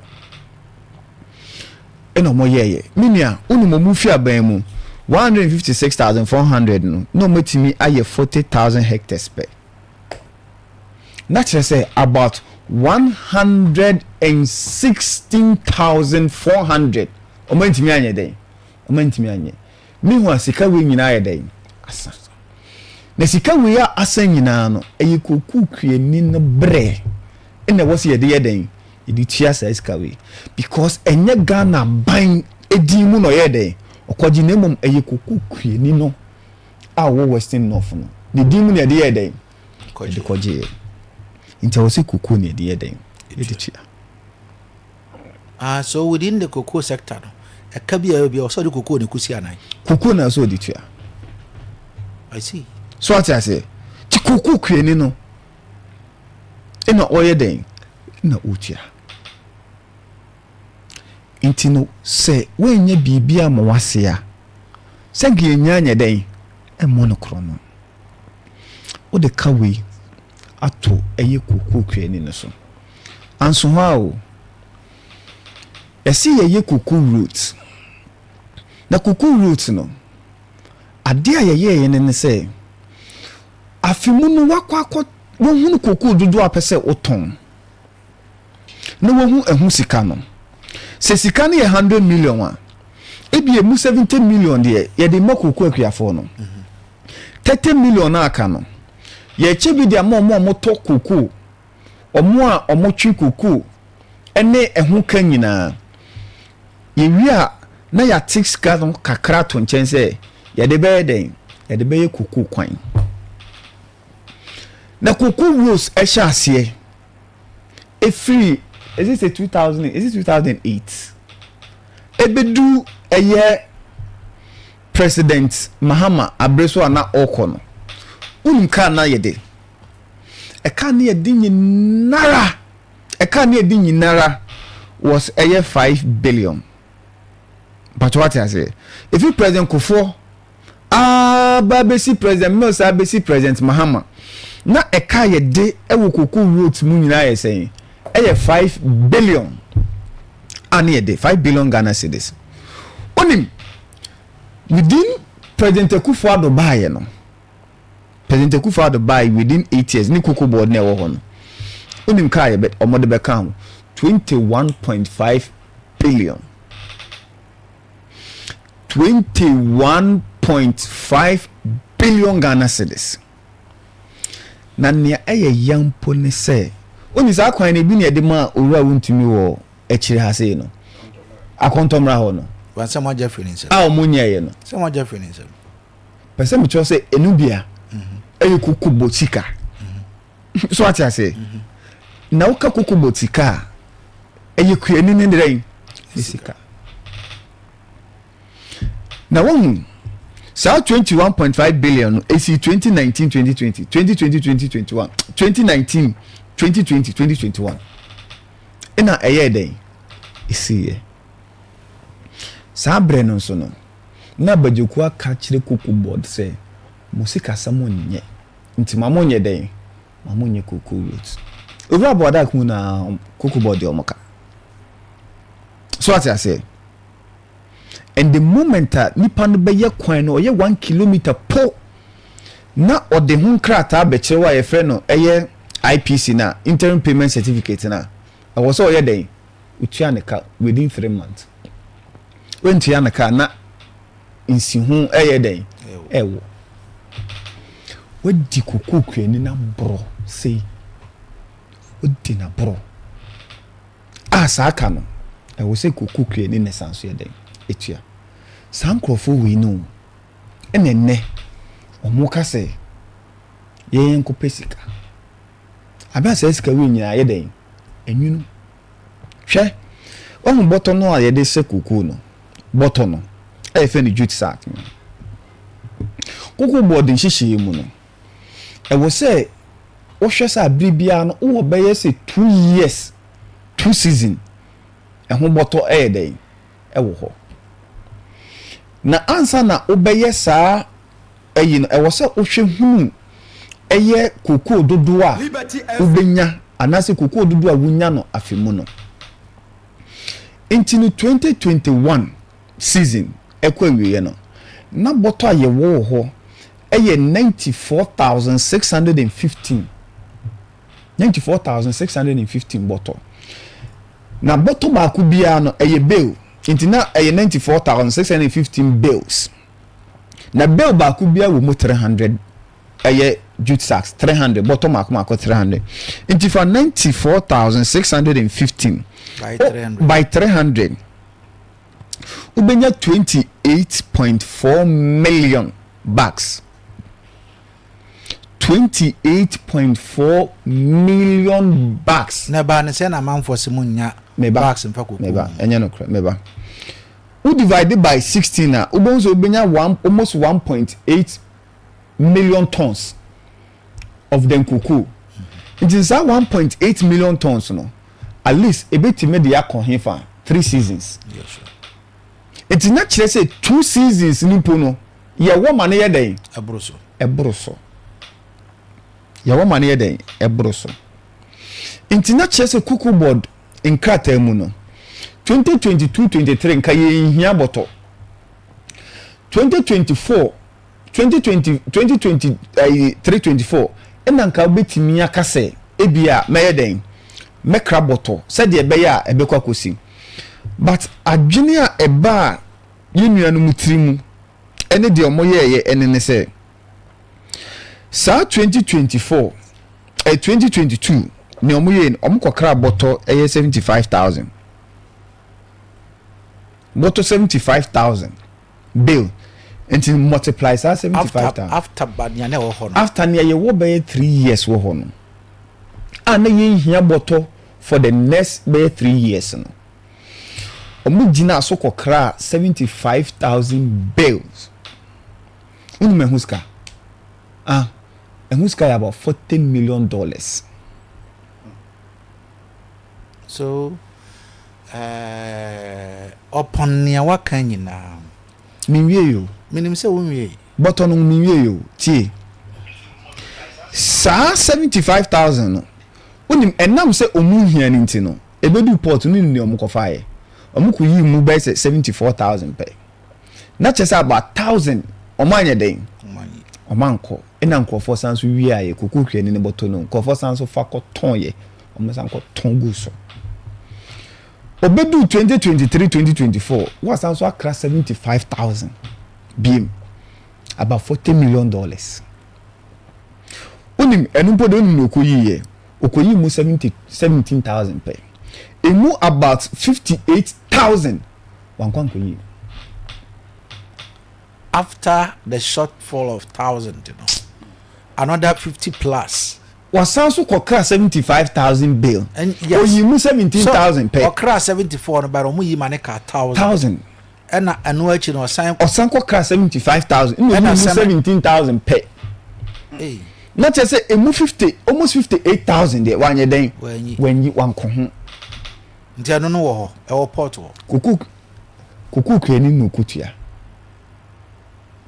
A ne nyina ye ka a egu momo so. Eye ka ohia unim eno anso ho about 2024-2025 eno say me ameye no ehun ya da ho dodo in 75 ma mente so no kokra 56,000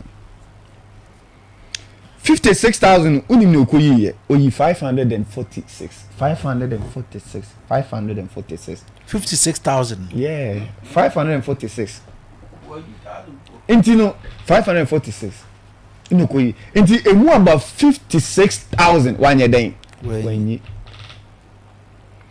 wenyi na nia eye ya wokra wote a wobesu nti 58 no eka ho of minia ena 56 na san ko kan ma menkyerɛ de eye ya mpo a wobesu mpo de amaye wakra 2024-2025 na eye 56,000 na okoyi mu 546 pe no 2025 no a onu no kwampo onim so obewa ban mu no ayo ru around in the by 2025-2026 eno ni season we ayi wo mu no yes ona kwasan so kra 80,000 ebubu maye eye MPP aban no then government no osaka 80,000 how ubisa me say how san nipa ku we mu I am asking how because mona na mo because yen uti say why procurement na to ho ade amount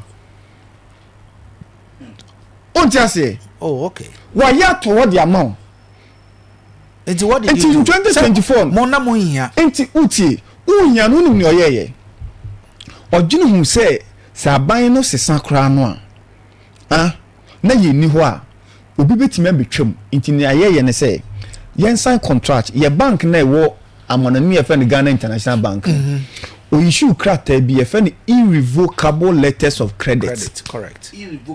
Irrevocable untumi nya dey enya ho untumi nsesa no untumi nya hwe. Yes. $48 million. $48 million. Intina e wo say kweni ni pew ompew e wo so yeden utia. That is the level of wickedness. So this one is under you. Irrevocable letters of credit. Wouldn't be yeah, into most ma accept. Wakra aba bedru ha. Ubetimi asanso de akọ. Nti mo akoyi. Ubetimi asanso de akọ. Untimi fanko. Hey. Untimi fanko. So, Jerome, how do you take it back? Okay. I just so obi akra osi uton fools. No obi akra fools de abro. Adenes win. Umpe na so otua hoka. Ena hoka no mpo no. Ye de nkata na mamo bank wo amano ne maya ye den. Ye cheska na ma wo mu. Nti wo se wo pew. Se umpew aboso so what I say umpew ayeden aboso and winning krofoku a ene wo mu no ka kire kokokuyani ne say wo mu no yeden epe wo mu asem odwene ho ti ase a enye den enye you do all this hwe woni see ba kokoko body audited account akuku board account ya yenhwehwemu ahunu enyina no na kire se uton kuku board ajapade enyina ewo Ghana ukoton kuku board ajapade enyina ewo London abrochimemu a entumi ntua kuku board ye ka ye den ye de kire se uton we enyina awie a ye be san so ade nkrofo ka almost 4 billion Ghana cedis which is 3.9 billion. Now so 2016 no more ban. Na kukubo ka ye di nyina no. Oton ye japade a na ye besan so nya sika wachire be 2 billion ayede atoro. Okay. But amono bae no. This is the level ayede ye womu. So menua we nan kanfo ano. Ye say reforms ayede aba. Reforms na ne de wan. One, Omampanyini Mahama say, only Dr. Randy said, one, I was seeing a new pricing regime. Now, pricing regime, no, at the quantity of model ban and say 2024, Cocoa ne bo wa mansenja so e could do level wa ne bi nya den in Sida. In the history of cocoa boy, be about 60 years and over. Cocoa de bois could do $12,000 per ton. $12,000 per ton. Na yankase ma cocoa kweni no 12,000 no. Na yankase ma cocoa kweni no 11,000. Yankampose ma cocoa kweni ne say 10,000. Yesu de ma cocoa kweni declare $9,000. So what I say $9,000 now bampo now so ma cocoa kweni no eye 70% impa. Kuku kweni 70% impa. At least eye 9,000. Kakuku kweni beti menya saying 6,300. That's what I say. Me too. 70% old man. That was another money year campaign. No, in any year campaign he say. Man 12,000 no. So what I say. Man 12 no. I could man 12 no. Man even 11. Man find your day.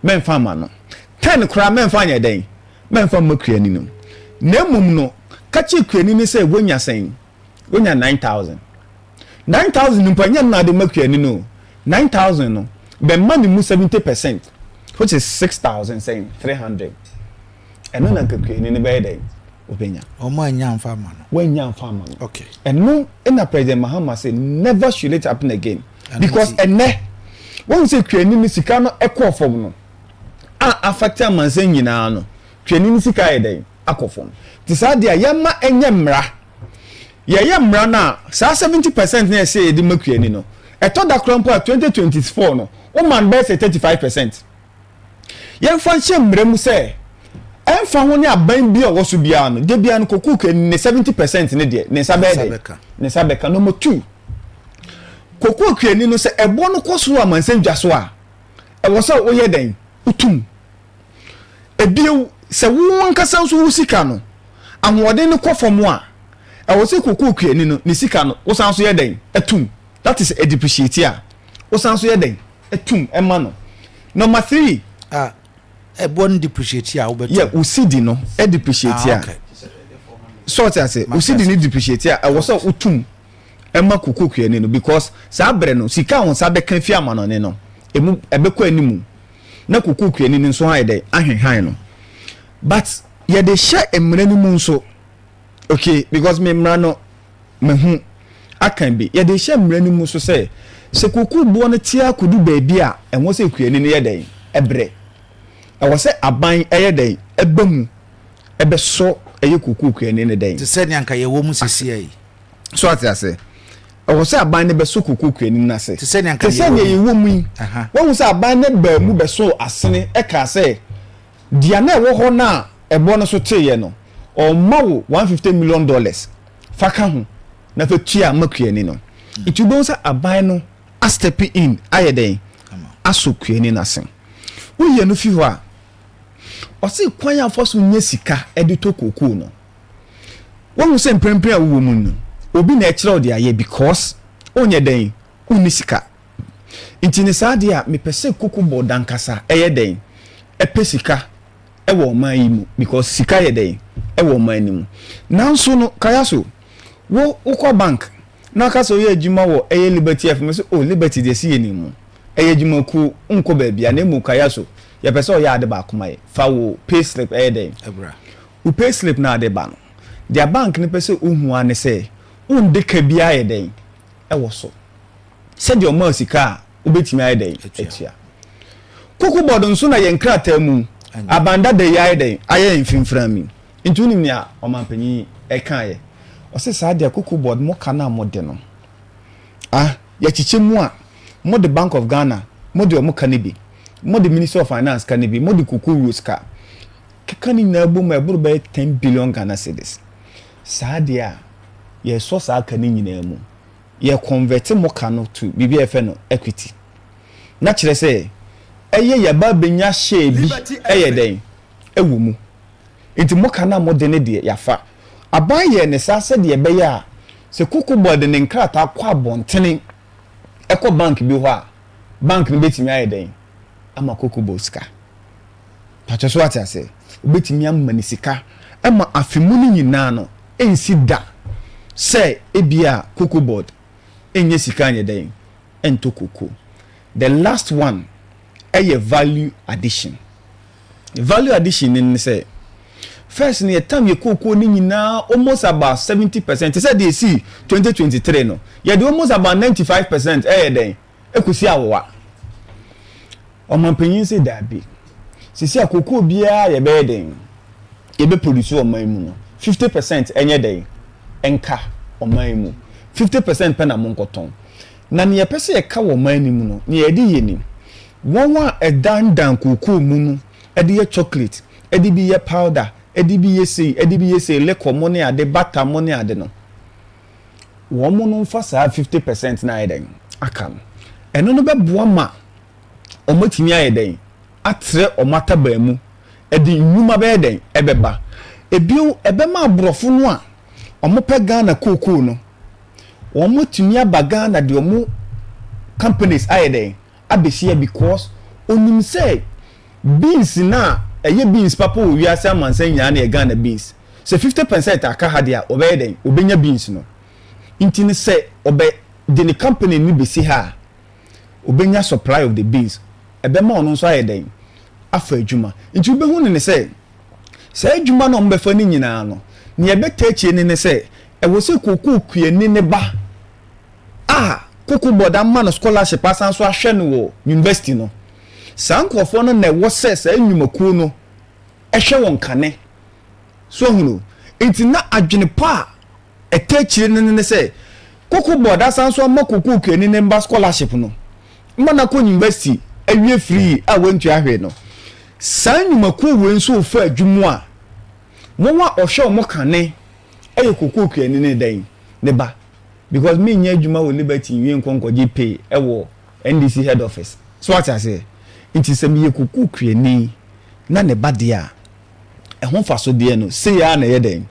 se ya na ɛkɔ ɛno nso bɛboa ma aban asan so nya sika because one sɛ nnwumakuo no ɛba bibie nnwuma no a ɔmo kyɛ biribi a yɛfɛ no corporate tax so hunu aban bɛnya sika fim aban nso bɛsan so nya income tax because kokoo kuani ne ba no nya adwuma wɔ hɔ na yɛtua ne ka bɛyɛ 100 million bosome na aban te no ɛyɛ income tax kakra nti wobɛhu ne sɛ na yɛyɛ den na yɛkɔ yɛ nimu nti ne menua baabi a yɛfiri baabi a yɛbɛduru ɛne nhyehyɛeɛ reforms no ɛnie that's but ma one or two questions bi na yɛmfa ɛnwie yɛn nkɔmmɔ yi this is what my young time no so mu betimi don't worry nti no ma menka sɛ affiliate na ɛfa ne nyinaa no mesrɛ mo sɛ e prolong be 10 minutes no problem ɔmo mfa yɛ bedi ɛyɛ ɛho nkɔmate but me paucho yɛnhwɛ this issue this is what my young the cocoa board debt ɛwɔ hɔ ama yɛhunu concerns about procurement in ho kronbane or how ahodo a woman nyina there has been issues about reforms yankasa ebi mo so krampo ka say politically no politically motivated. How do you respond to those questions? Reforms near politically motivated saying because reforms na machichiru mu no kuani no said ye beya obi ntena baabi nka sɛ ɔno na ɔbɛkyerɛ ɛbo a wɔsɛ kuani yɛ dɛn enya because kuani nankasa based on reforms no obi timi atena se hu sɛ sika sei na wɔsɛ me yɛ dɛn menya pato what I say nti no cocoa board anaso obi ntumi ntena baabi ɛnhyɛ bo ɛmfa nyɛ dɛn ɛmfa ma ɛyɛ cocoa kuani nyemum abribia no cocoa kuani ne yɛ dɛn ehunu dia ɛwɔ sɛ ɔyɛ dɛn onya ena another mfaso dia wo hono ne sɛ ɛboɔ no kɔsoro dia kokoo kuani ne boɔ no kɔsoro ba sɛ ɛte ɛboro so beduru baabi dia saa ɛno no kokoo kuani no aban ɛyɛ dɛn step in ɛde yɛ dɛn ɛde ma no nti no which one of it ena minu abɛka sɛ ebia ɛyɛ dɛn ɛyɛ politically ɛyɛ motivated. Okay, that one is in response to one more cancer answer. But the Ghana's cocoa production, a decline. And what steps is being taken by Cocoa Board? So, you bet me I improve as an acquiring. Union steps are ye a taking. Once they say about a double crew, need the biswa. Only say, yeah, rehabilitation, right? Ewo ho spearheaded by Rural Randiabi. Yeah, rehabilitation. Ewo ho. Uye no sanso di free wa. Ye hu say kokwe kwa for no one. Ye ton fertilizer de ama wo mo no. Ebe ye how? Because scan nipa no nye den oni bi. Inti ene ye ma mu fertilizer ni free. Agrochemicals no ye de ma wo mu free. To the extent say even spraying machines crampo no ye de ma won free ye wi na said ye be ya e ka kuani bo e woni kokoo kua no ho no e be de e be ba fom na ahye ni nkran na wa ye de na wakwa ye de ayi kua no bio na wonim new cocoa board reforms emra na ye de ba no eye cocoa pension ne crampo so no ya san de ahye mmeremu eno no be san so mo kokoo kuani na hotoso no hu ne se se me ye adwuma no na me kwa ho jimu mpo a me wansi achi baabi eye den esanso mpo ewo ho nti ye we nyina to motivate eye kokoo kuani because they say bi hye wonum a na ototo eye den eben so ati ase nti se kokoo kuani na nya hotoso anye na adwuma no anye motivated a ye mutu aye na o obesi na akwa ye adwuma no na wenya more yields. Nti wa ma ye hunu nia enam so a ema ye benya this producer price a ye wo mu sesi ye eno na enam so krampa e kokofa a ye demonstration ne ho krodeba e de e ba ye as we speak, the last time that we spoke last Friday, you told us the cocoa border releases almost 1.1 billion. The LBCs. Yeah. From last Friday that we spoke to this morning, have you heard say the farmer has been paid, and now what is the way forward? Yeah, the farmer has been paid. Report. So most of Ejumaku no to say Ufre Ulama. Ulam is paying people Ufre Fedco, that is Federated Commodities, right? They are paying people any other LBCs. So any other LBCs. More than said they are a equal no be there. Ebenya omusika the cargos and so what I say. Intino sa enyoma we nyina no den. Echo so yenya report omutua kuku equafo no omutua wonka. That Kokobot did something. Motete Bwankasa Mwakatua so. Yeah. Motive in say. Minia justification ben ananyansa ben sebe ene womu say me enye Ghana ban ni tuameka. Mpacho what I say. Enye Ghana ban. Inti no consolidated funds enye mu ene di tuameka. Inti no enye accountant general ene oye den utuameka. Nemum kuku board ene tuameka. Na kuku board be tuameka nso a that means koku no a mo be kwa koton ne musika ni bi ena udi yedi tuaka nti hwan ne do koku no enye koku kueni no ana meboa enye koku kueni no na koku kueni na odo no a odi sika ne ba no ahokyire mu nti no ono no koku buo no ayeden akofom wa wuti koku board koku kueni ne ma wo hu ba mfa so nti ade nti na wo usika omo cheso a wo eden u complaining. So let's take somebody who is working at Cocoa Clinic as a medical person. Yes. Yes. Yes. I didn't see so. I didn't see because enye Ghana Health Service ni chaka.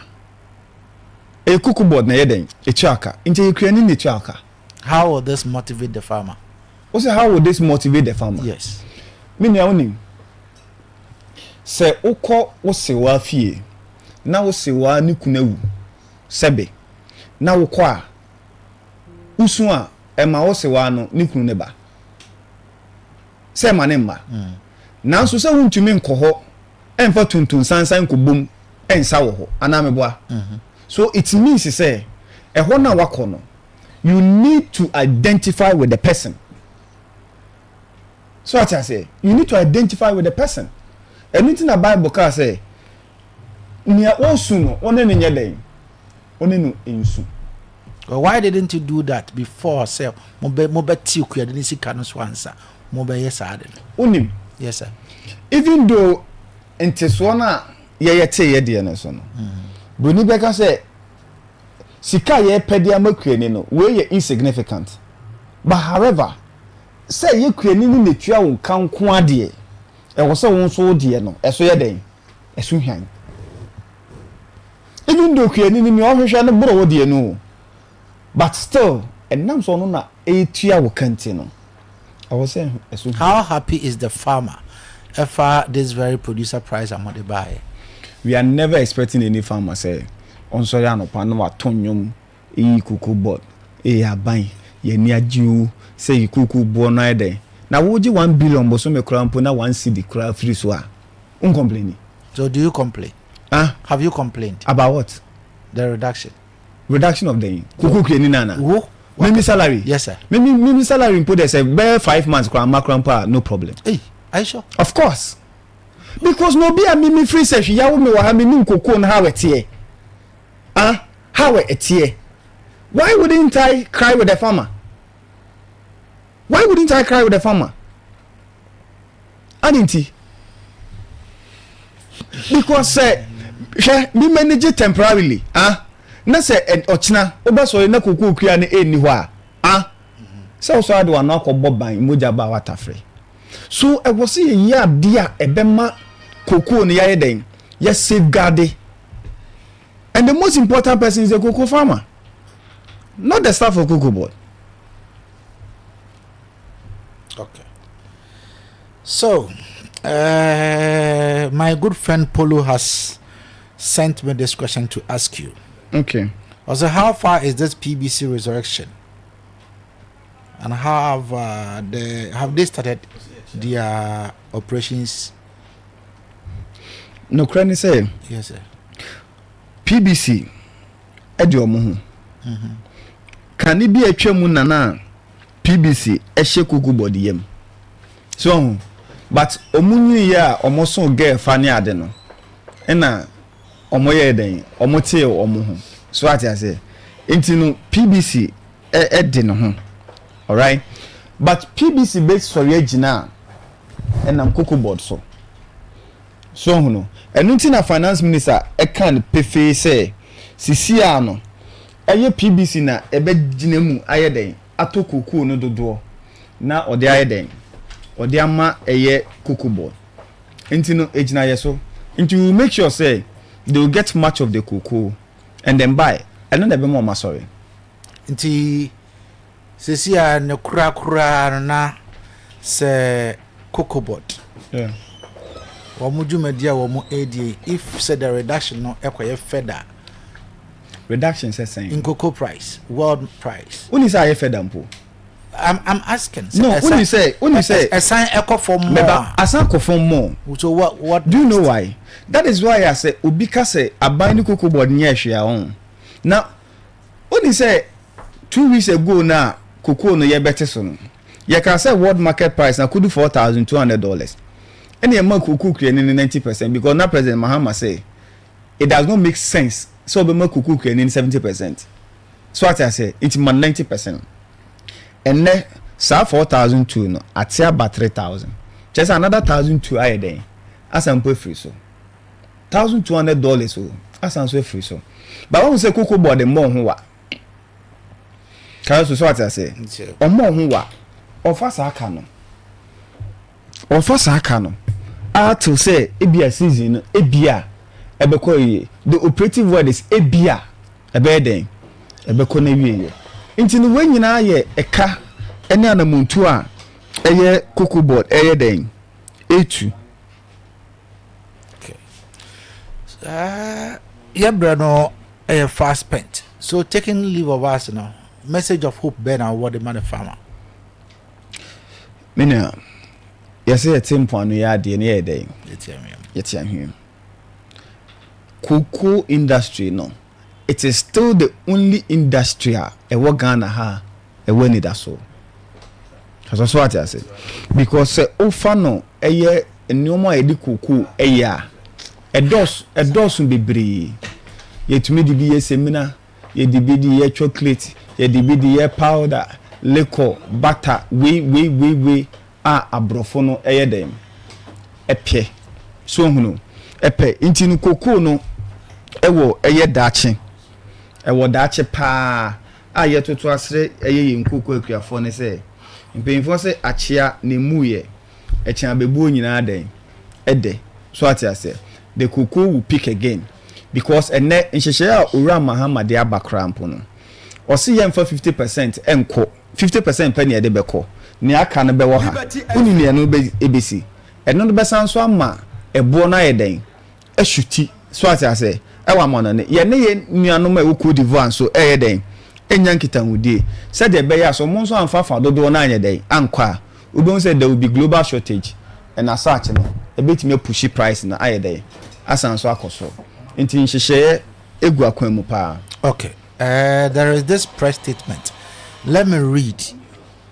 It is coming from the regional secretary of NPP. Let me read this press statement to you. I say, we are disappointed in you. You mean the NDC MPs for betraying the trust of cocoa farmers. And you are not a member of parliament though, but I want us to discuss it later on. But my main reactions and Sana was sorry. I see the New Patriotic Party MPP in the Western North region expresses grave concern over the recent reduction in the cocoa farm gate price which has been supported and championed by the 8 NDC members of parliament in the region. It is worth sharing that cocoa farming is not just an occupation. It is the economic lifeline of our people. Any reduction in the farm gate price directly affects the income, survival, and dignity of thousands of hard-working farmers and their families.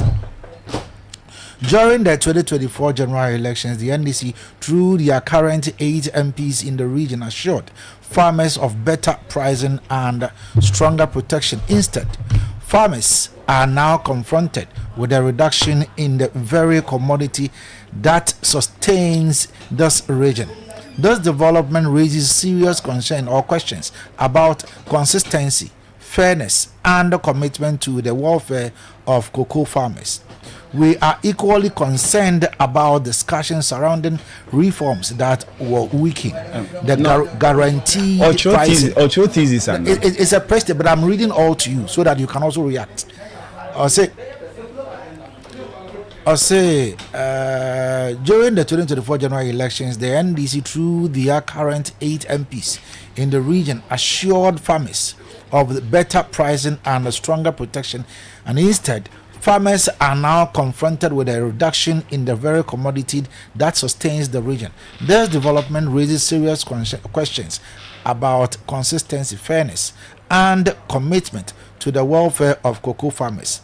We are equally concerned about discussions surrounding reforms that will weaken the guaranteed pricing model, which is being championed by the 8 NDC MPs in the region. Any move toward the regulation without strong safeguard could also expose farmers to dangerous international market volatility. We therefore strongly condemn the NDC MPs of Parliament in our region for betraying the trust of the very constituents who gave them the mandate to represent them. Unim. Yes, sir. Appropriate response ebe from the party. Okay. And in this case, MPs nankasa. Okay. But appropriate response come from the MP. But unim. Share way unim sadi way. Niama bobo so akachiro say eye eka enya na muntu a omunko fo 2 ye a omoye ye no so onim advice bia anomunim advice a ade no wo man fa anye dey amfa mamwo ye committed say ye be sisadi we dey anokwan. And I will tell you on authority say by 4 years beso no minia ye betimi aso sadi we ano a kwani no behu ne say ampa aban no ayeden ayede ese ene ne beboa na twuma no ene ne yede ayeden amano. So with what he has written in there, the party will respond appropriately. The party will give them a befitting response. Okay. I spoke in the capacity of Cocoa Board Head of Public Affairs. Yes, but so it borders your Mojumadi and Moody. That is why I read that. Is why my chin, but Mechan said befitting response. Okay. So as Ebi Krampuna may confirm me, I'll see you at Arenisha. I'll respond him. All right. Mamena Sam Jerome ase Sam Kwaku Jerome kasama for Emma Cocoa Board and pay Yanino Edin Komo Asida enko Emma no ebinso enko Emma Polo Exposito ewo the beat Mirem free Mia Minia Bema Edin Crown so ewo Faith FM and afi woman so more unique yedo mo nyina ase Mijina hada na me home ba ye beto ankomo no so ye fra bi kwesi kodom aha liberty 92.7 FM ye ba sisia Ago me mindful. Muntie Kaiboy na Munshanon so. San Kaiboy free. The Yosu Municipal Assembly, Environmental Health and Sanitation Unit, Sankas, Anasen Samansama, Yedina Ochumi and San Eko Busume, Esiwo, Edi medical screening. Nature say, Ye Baba Jisha, Womo Mutua Dianimoje, Winina, Yeni Ghana Health Service, and Akabomwa, Yedi Sejume, and to your Biaya Choba, Restaurant, Pub, Provision Store, Butchers, Nature Muamuku and Muaton, Mamuton Pure water anasa moya pure water sa wonya mabro fufuo tomatoes meko enkatie mo amoto pano cold sauce drinking sports sa utonso ice cream mo amoto banche more anasa emole palm wine tappets mo amoto abe apetesi gari enkatie ayam kwadu watermelon for any obi a oton aduane anasa oye boja media ni bese ase 28 January ade akosi 26 February 2026 when you na echi se wie dwumedie no na so wa mabia emrane ni ubedi se wo pencheche bo foforo bi abro so a frey 0547661201 here damwase.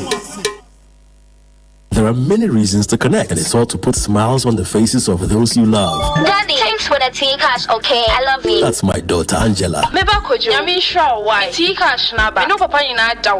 Caring for my parents, that's my duty. I also get to pay my utility bills easily with Telecel Cash, and to the suppliers at my shop. Hello, sir. Telecel Cash payment received right on time. Thank you. I get to make them smile because I can pay to my suppliers' merchant numbers, even on other networks directly. My dear ones, we keep the connection stronger when our family, friends, and business relations are happy. Live on cash, enjoy convenience, and make those who matter smile when you send them money with Telecel Cash. Telecel, connecting energies.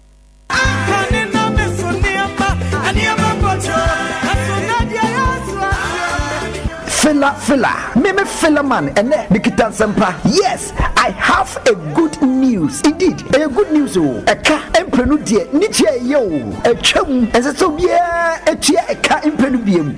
A dancing for Uncle the building contractors are here roofing sheet, papa, Abu Port Yandansono, Yatiasam De Supreme Yo Roofing Company Limited. One at Juma Panty, a German Nam Ghana Bepia. Omi and Chance Papa Biti said, Euro tiles. Strip sheet, lock, IBR, long span, IBR standard, IBR packs, IDT sheet, shingles sheet, net roofing sheet, papa, ekekahunina. Omo roofing accessories biti say, rich caps, valley, rain gutters, and yakekahu. Omo ye adanso pohu adwuma bia. Say ye nia enough yakekahu. Omo juma panti tonsa from CCI yen head office no e Kumasi Wood Village. Sunyani our old Storm FM building, CBT branch. Second floor wa sashi also Kasikrum Momis Corner Dynamo Enafe Atebubu Ewo Bunu East region yan from Ewo 055-320-4967 Enafe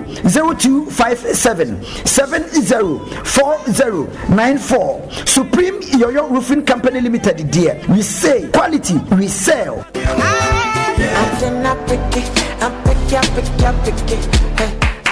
Bragofi, Mesa bra na ohwe. Enra wo be pon school a wo ba mi hia no na no ne brofo. Are we hint asem ne say. Wo de awo, ififi mu hima bi bia obeso hu. Eye Smart Effort College for that room. Hey sir, Smart Effort College. Eno so the school be. No kra eye school a omo kira de pa. Na omo de adusuafo e free crèche 1 year ekwapem class 4. Akadia ne niam bia omo de kira de no. School yi wo bi. Achechefo no so abin ye pa. Yo omo akoda no ho adade a omo de kira omo de. Na omani swade hunu ne say basic school no on betra nkoda na de ama oma miti Montessori standard sentira enti na oba yaw na no ne brofo edesa no Brakofi school yi de ayem akono minya ya nka me ben su beko bio tobo omo school fees so da fom pa me dadde nka se pa ye me ba panyin no se wasi so hwe no wantwa o na me ye ne den wo haw no anu yi ane Smart Effort College omo ya wasi remedial classes oh sir ai omo sa ya vacation classes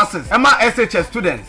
Matia sem de bo me nkyeremu yie. Na de won biem ene say, omo ya wasi programs ahodo ni nyina bi. General arts, business, general science, visual arts, home science, and afa technical. Energy sam ne say, sa wodo ba ekwa Smart Effort College a. Akra ne A's and the B's re there is assured. E ho no on fa akra ne nko ema ne konya C's akopem F9 da. Atia bisane asem na ampa. Menu aba asem da ne say, school you boarding, hostel, ema wasi candidates, and a basic school for ni nyina. Omo sign worker e fa basic school for no e free sahiyo so dwuna sempa cheva say nyina Mr. Obuame school yo no machiri kwan we hen wo be hunu school yi mienu nyina wo sahiyo so Sumakrom enkane ba bia na Grace Preparatory School no wona hwa wo betimi afre school mpainfo e wa homatrofo yi so 0541 639371 ana 0243112806.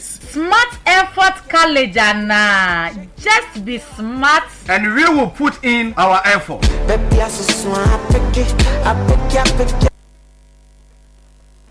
All right, Mamena Atama for Asianapewaha for the MPP and Oliver Kwesinya Konzuha for the NDC. Ata, good morning. Good morning, senior. What is it? Hey, Yami Adam, you want to pan off, right? Boko. Oliver. What is it? Okay. Nice one. Ata, senior. Ma many can from through her. What year Jerome and pay? What can you tell me from your kind? You know? Yeah, senior, and pay my main fancy. I can see a money. What you for any work for a internet video no so. Na match ya a party planning for from regional chairman to constituency chairman to polling station, electoral area for name me panel members. I do mobile radio ni Syria College. You may know man Tianopa Michel Mopa made on for a very good work done. Na match ya kuku farmers. Na anopay made an assistant Kumbema the organizers of demonstration omoye no junasi and about 3 or 4 or 5 days. Any yes demonstration organizers no yedamwase.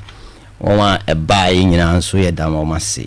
For comportment omoye near Tosubu Ghana police and so dawasi because omobo buying though it was very hectic but omobo buying ubia eho anka na masada organizers na CBU for sending this another delegation to Accra to present another petition ma omoko kokobo to the extent say boy 11 p.m. If you had an ajukra, people were still picketing at Kukuboard House. One kind. Enti eda one say. Ano pemechi ya kuku kuyafunyina. Kayazo. Me teacher ni bi na kan wasi dua batabua. Ni twa etwana. General ye ayi nipa nti wo kana asema. Eya na ne kano edin kakra but. Yesi office 19 kru mia. Where mia na not mia so aye ya eni be mia ma na aye ya. On that angle no, I am disappointed in my own brother. Very very disappointed because I am the one me obia eda ye bo owura randi abedin say omeye kuku no. I heard a lot of commentaries on ye kuku adwuma da ohun kuku da. The same thing applies to my brother Jeron onye kuku adwuma da ohun kuku de wa hu bida ba onye bida. But me can say kuku adwuma no ukomu a ubetimi asuan ni jese jifi. But sesia defender me dima omo no. Sesia defender ma agima de. I am disappointed in them because of mama mensa esifom. Mama kuku kwani no nsa esifom because coming from a kuku background me papa na me mama kuku no mo de tete me. Me ankasa nso manyina ba be ye kuku. Me ye kuku kwani. To wrench ma to kuku kwafo me feel heat no to say ordinary kuku ni because me sungo kuku ni bi. What ma say? Na ohwe kuku adwuma kaya so enough for mo. It is obi di kuku kwani no ni sika edi agora. Na odigana ni edi agora. Ade tira make asa. Kaya so before say obebo atodwe. Atodwe udi kuku nketo ano be hyehye form.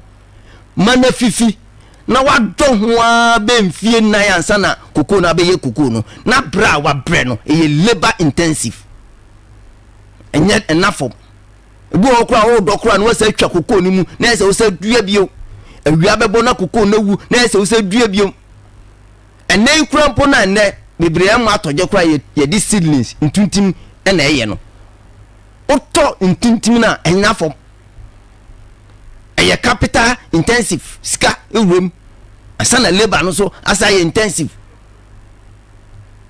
koko adwuma from day one to the end bia ni wa ede ni nyina eya even koko na so kura abre a wote no kura na form watie gu form kura yes sakura na form wudi akogu aboye kura ye bo na form utu afia boye ho e de aba apaso enafom egu apaso no kra wo kekam kra no kra nso wo ne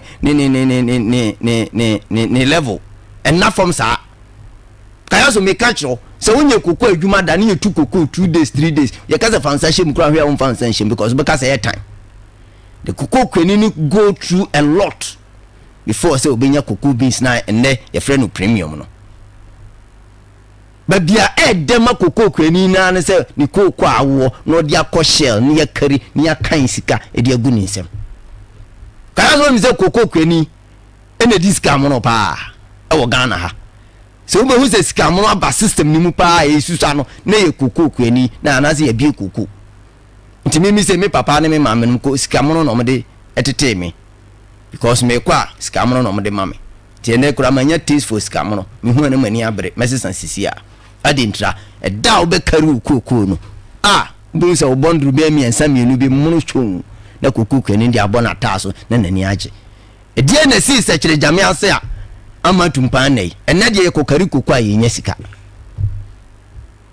de amaye big disappointed ne say yes criminality surpasses everything around the abinu ankasa no wapache apakoko kwani ni chew itisanka wapache odia ne yes ofu achi ni abofo but wapache wawie but e chew pa na wapa no una machire say experience enya wo no ware bone no na enya wo na ware bone na wapache enya na aye bone na opacho na aya you have been economical with the truth with this conversation in Koko, and this has been economical with the truth. Adentina mekasa o kan ya o mo se o MPP jakato ho won wa ne di Koko na nim jakato ho 32 billion aya na ka mebi samu senchire for se mo so mo ko de kasa na mu jakọ ho mo so mu ja 19 billion ema Koko board eti wuti 32 every 19 mu a ubenya sen enya 13 billion eti wo 19 billion na wuja na ho no ya juzu ya babo ka 13 billion akanwa wo ba ni eja 32 a wo de ho kasa na wuja 19 wa na ntua ma ene no mo de ato nchen kayaso omuso 2023-2024 Koko season ye roll over 333,000 metric tons enti bida enti na amayan ya tikoko sunu kayaso enye no kreda onim de ti amekasa roll over enye ne ene ye hyase even 2016 there was a roll over of 190,000 metric tons by NDC roll over. What is that now the don't be complaining here in 2017 Debbie 2017 world cocoa price reduced here from over $400 to $180. What is that now do reduce cocoa price Debbie because kayaso adie bi wo ho a eye hihye ya to ho dada because impanimfo nim se sa hihye ne ya anya nto ho a hihye no ebe backfire along the way enti Ghana ha Kwame Nkrumah nimdie mu no we established cocoa marketing company under the then Cocoa Board in 1961 omaduma omo ya ne se ombe marketing cocoa ama Cocoa Board no manya a stable price ama Cocoa Board aduma CMC ya no all over the years because cocoa price e wa manone no do ni se e volatile it misisa abribia ene de etimiye different ochina etimiye different echinachi etimiye different enti oman Ghana enam se ye nim se ye cocoa eye volatile na etimisisa at any price time bi antino any establishing cocoa marketing board send ye be ya on beton ye cocoa na maye no man maye eboa ejina ho da bia and all over the years ye ti cocoa so a Ghana ye nte so because ye cocoa no ye ni abrofo no kwatena se edwen hu ehu sika o de be maye ansa na ya hyase ato ye cocoa in the opening season. Secondly, almost a roll over of 333,000, which is true. But over around the year be sorry. Now already now MPP are buying at near 195,000 tons. 3rd January 2025. No tiaka. anything na around yabe obebie 2025 2026 cocoa season no or say a roll over all year 95,000 it mean ya jaro o kasa no wo so oye smart say roll over no ye 235,000 but o say o kase na na do tua 195 inti NDC cocoa body ye always is here omo tua only 40,000 roll over na obi a otua 195 no ono kra anti cocoa so na we tua 40,000 and na obeti cocoa so these are his own figures ntam ka say when you go through the figures ono akana it is on rate say omo ba power no omo di cocoa kwani no e di agro kaya so ma miss a question 2023 2024 cocoa season ye roll over no see it to cocoa good yetuaka na see yentuaka ya kwaji syndicated loan betua ene yentumi an supply ni nyina yes correct 2024 sana ka no wo ho yetuaka na see yentuaka wose na ka no wo ho very good me see 2024 ye be bie 2024 cocoa season no sa roll over 33,000 25 no sa roll over nani ho no ye bie ye no ye to cocoa kwani ye ntuaneka si ye tuaneka se mo antonwi ye to duru tamben ye to August September October November December o de 2 days ni kura aka no kura o de fa mom ye to 5 months si ye tuaka and this is so by no on beto aso 2025 me boa January February March April May June July o man to cocoa ntuaka na eka no ni ho se na eka no wo ho so mo to tua se eka wo ho a eka ye de bobra eka me se ye den ye de bobra ntina a champion abanka se okafo mpo ye den odidi ti dem pesa wo tia se ne se even when eka no wo ho kra no ye to cocoa ye den etua cocoa kwani ni ka even this year before some baby 2025 2026 cocoa season no some pegi cocoa no at 7,200 meboa good e dey no mugina so here omu bie no August no omantuaka some tuaka se na ka no ho se na go over ho some tuaka but in say rover no omo ntumi antua ni nyina ye tumi na me say ye tua 195,000 before NDC came power. Say see based on the figure say you 235,000 no na say NDC ba power mo only 40,000. It means still akabe 30,000 bi o ho so mo de ko. It roll over the best of 40 asia na say Ghana 40 asia na say. Enye ne na sha ase to ache. But no NC Cocoa board ho kwan say emane ntokoko kwani no ni koko na mani ntuaneka because over the yen dabia NDC yen 190,000 akufa do ankasa bad man say two say oh masa koko no topico say o sha say to ayampia ba park no so sa ye nyina be ye hu fi hu jai to be kan wasem no koko ye the syndicated loan neto no correct but 2024 2025 yanko ji syndicated loan yanto cocoa Ghana kayo so yanto cocoa Ghana hantu aka and this for kura on beto aso 2025 no o man tontu aka that shows say we a leader abra be feel say we a leader no it show clearly when there are crisis ntina mpanimfo say bekun din sena eseno wakono ntine kura anya ne kura sem kayazo say o so uni anu so ka bi nti wo de nam me ni problem eti media dia meka say magero no mu enyusu goodwill a omo wo Ghana goodwill na twom se Ghana for practical example one ne kasa o say omo tua only 1 billion 1.1 billion almost say informal LBCs no metu akua foka but the question is say Argentina still kwani no complaining yes so do you know why no cocoa board the LBCs nika over 50,000 metric tons of cocoa.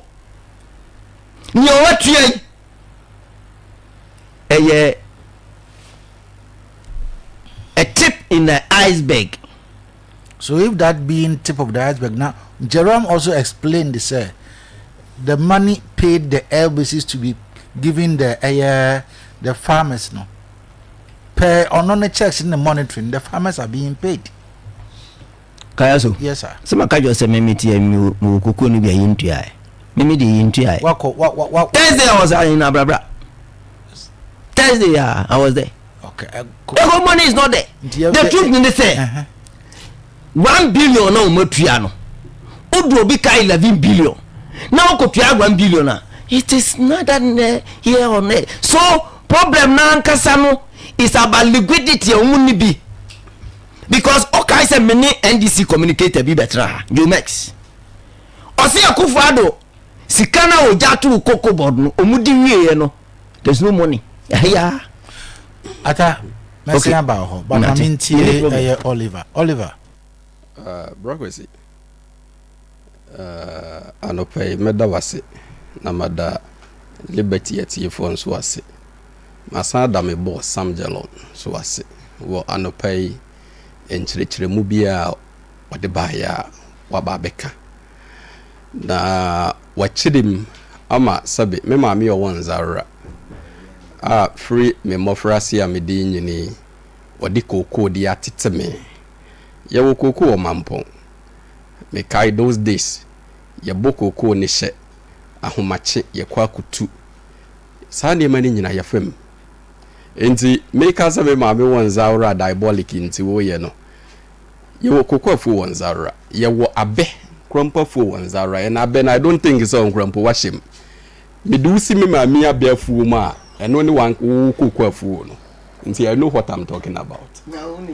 And I'm me do see me maame enye koko no me do see me maame na abe afu mu wonzaura wan kasa mpo na no wan kasa mu koko afu no nti eba the side of cocoa eye mamo metra ha nunu mu ho nsere in it ayi se bio monko ani ayi enkrofo amuko opposition no sisi ade mu yekua and ebiem to that ayi demonstration ayi na mo ye a sabio maya masisi a Ghana fo nyina ba be humoto se mutuotu scan amode ma individuals esisa wo mugu ka mu free ha ede o mo konkra ya bonten so yetimi bi so bi so waso wo ye demonstration ye bisa ne se wo free he o se mi free sashi na sashi na ni kuro guasia akamo asat now asto na mu hunu se boni na abani nyina no eye mo nte wo se mu kama no tum na ye ni akuafo akuafo sympathize with government no ni ehu kwanya ye befa so aye de niema begu akwan na problem na mo create no yetimi a correct errors no na ye beko yanim a yakoyanim. And that is what you find it very difficult as MPP ewo muma bem some bejiatum say how ni amania na sisi a abani nyina dodo na efrem MPP aban MPP aban wo ho ewo muma mamwum koko both mi koyama ewo amanone ekoya kodru $12,000 within a cedi rate of 16 cedis samre no na ye bubu enkonta kwanyanka ewose aban ne toga na kokua na anka aban ni nsam sika na kwa aban ni nsam pe bag ba ku bia no na ye 12,000 Ghana cedis ensu mubu ye maame no ye papa no mani mutia sabi ehunu se sabio omumere yompo no mfaso ni so edi esika as less as 2,000 Ghana cedis ena modisha kuafo nsam samre na kuafo amonwa akuafo ankasa entidia ba de biem na aba mutimi hwe ye maame no ye papa no mani me papa no ye victim of this etwa ni koko gui papa wa bukwaye asekwaye aba atodwe ana wo ka no ama atodwe na agina mani koko aso wati koko no for some time mirawi aba koko nim aban se me de nhyehyɛ baba be ye koko ni ye di ama owia wa kechira me papa se sabi nimdie onu nya ya odi bu kwaye no nimdie no sabi o ye dada nimdie nyansa kwan mu ne sidie siye koko no emfa ni kwan enti papa ne ntena nkyɛn na ɔno aban no mfa koko afuo no mfa nhyɛ contractor nsɛm ɔno mom na ɔba be kyerɛ me papa kwanyo mfa so mfa ndo ni koko no saa hyehyɛ no ɛna mode brakuafo mutimi gyina saa hyehyɛ ne so anopai me boss te ha no wakasa mutimi gyina so over 164 1,000 hectares edi ehwakuafo nim ekwa amanone ekokogye bosia se mudi ba be yesa koko ni nsiesie bepeme na yeti ha ya ye kasai even not up to 100,000 hectares na mutimi ye ensusika nasa and yes still MPP ni ehunu se sa boni na wodidi me maame a owon zawura no me maame okwafuom na wonam ayifi afaso a oka ho asem entisabi abeye duabo aba beda aban no nikom MPP ni hu. And you still have the nerve, the gas to be sitting on TVs and radios and will be defending this, sponsoring peoples, individuals peoples or munye kuyafo say ya tamo mu ya tabiro mu free house or mun konknai so mun konkwati etu enfenchira ban. You still have the nerve. As at 2016 oti heya na wo kan winsem yi 2016 and this yaban ye handi over now na ka say kada ho no. Now kasa nakada hono. Cocoa board was running within a positive equity of 1.8 billion. A positive equity of 1.8 billion from Cocoa board. As at 2024, amumufuna baimu the same Cocoa board no so make a positive equity no. Me mamia ayi akwa Lydia and yata ma e wanzaura ebia mekan ayi engwa table andi akosu anguruma e wonzaura ebi amekai e wawuro engwa table andi akosu anguruma meka me table positive equity wo koko sector na nkurati mba ya mekan inkurati yo leche kokobo diba japade be kan nkurati mbebon che befa beta wine si che awine ofa ho abrochi na wo lebosia ofa oto omokoko ni a sombren na awine anache koko bod bejina brani chabe kohra be koho be KOTOKO be ko lebusia be KOTOKO. As at 2023 MPP in government from positive equity to a negative equity of 2.8 billion. Cocoa board ye kan na japade nyina bom say ye kwato na japade nyina na say ye de ma ankrankre say onto emfanya adwuma what prefera bayinsamu no ye besan aboho ka arase ye besan masani pani sika 3.8 billion and nam say you went to 2023 ye ko amanone say ye kwa akwa busi enti no 2023 ye ko amanone say ye kwa akwa busi ano yenye sika very good being 2024 ye ko amanone say ye kwa akwa sika ewa amanone ni yenye sika brekwesi say yenye sika ka kira me dia ba di nti na yenye sika 2024 na mwanya very good into 2024 ni yenye sika adenti na yenye sika that's the question Oyan PP ni na wo betra ha say wo be defend here this thing should be some of the things you should be asking yourself aka what one na wo bisa ho ya kwa amanone no ya nkrata mu no sabi ya say ya ho to the extent say kwasi broni timi hwe yanim ekatira ya say campa wo de ye no untimi provide ye entika wo de ye no untimi provide ye ade ba de na besa ka mi broni sabi nsama wusika na ya me de so no ati ha no onu akasa se kwa me nkroma ye nhyehyeye kwanya ye mfa so nto Ghana koko and nhyehyeye ni nyina no syndicated loan was part of nhyehyeye no eba ni say na 2024 ye ntinyanya sika e wa manone it should be an issue e was some answer but you've kept quiet over it na mo betra ha emfutura ensem fata e na mutugu Ghana fo ye di so ma min kabasem Mame nka masem. Brakwesi ebiem.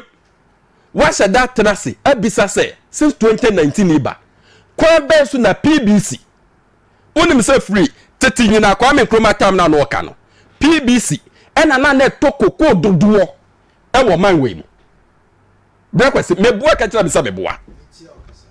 Who they compare the private sector now?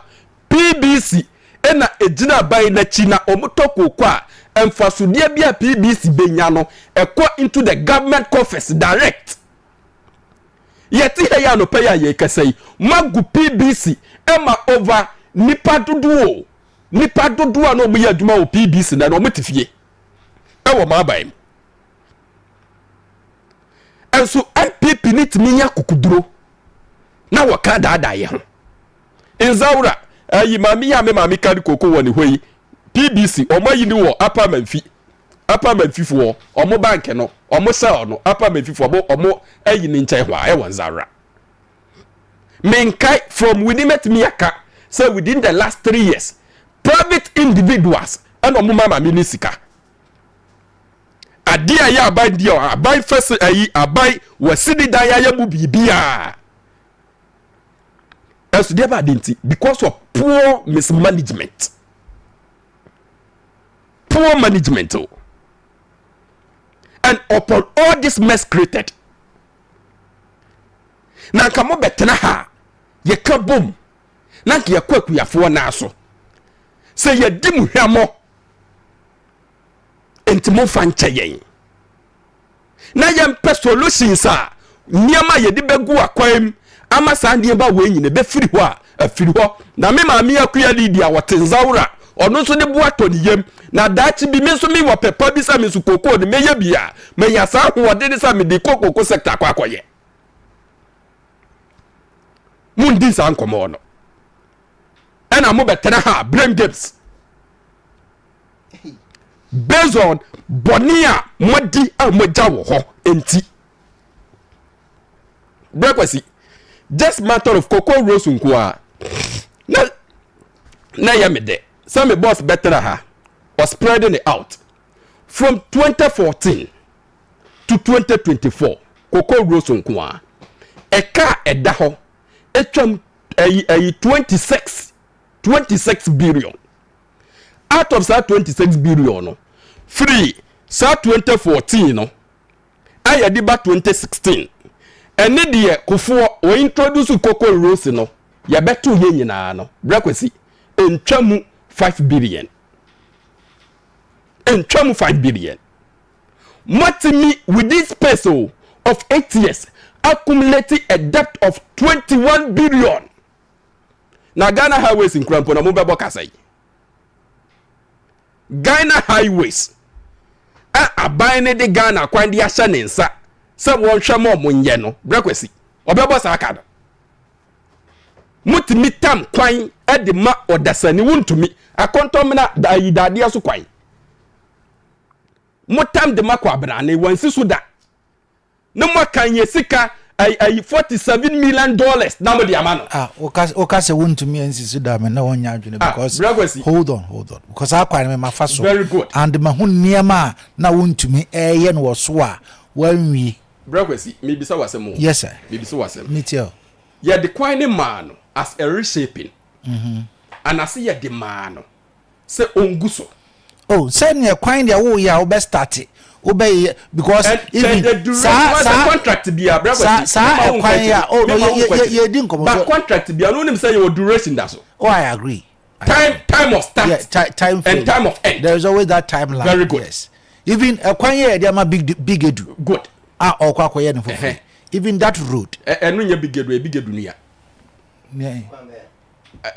there's some road so I'm terminate I'm terminate the free kwan ya ofa nzaura na ofa oko enchi that road okay inza kodwo kwan na wo kana I don't mean say kodwo but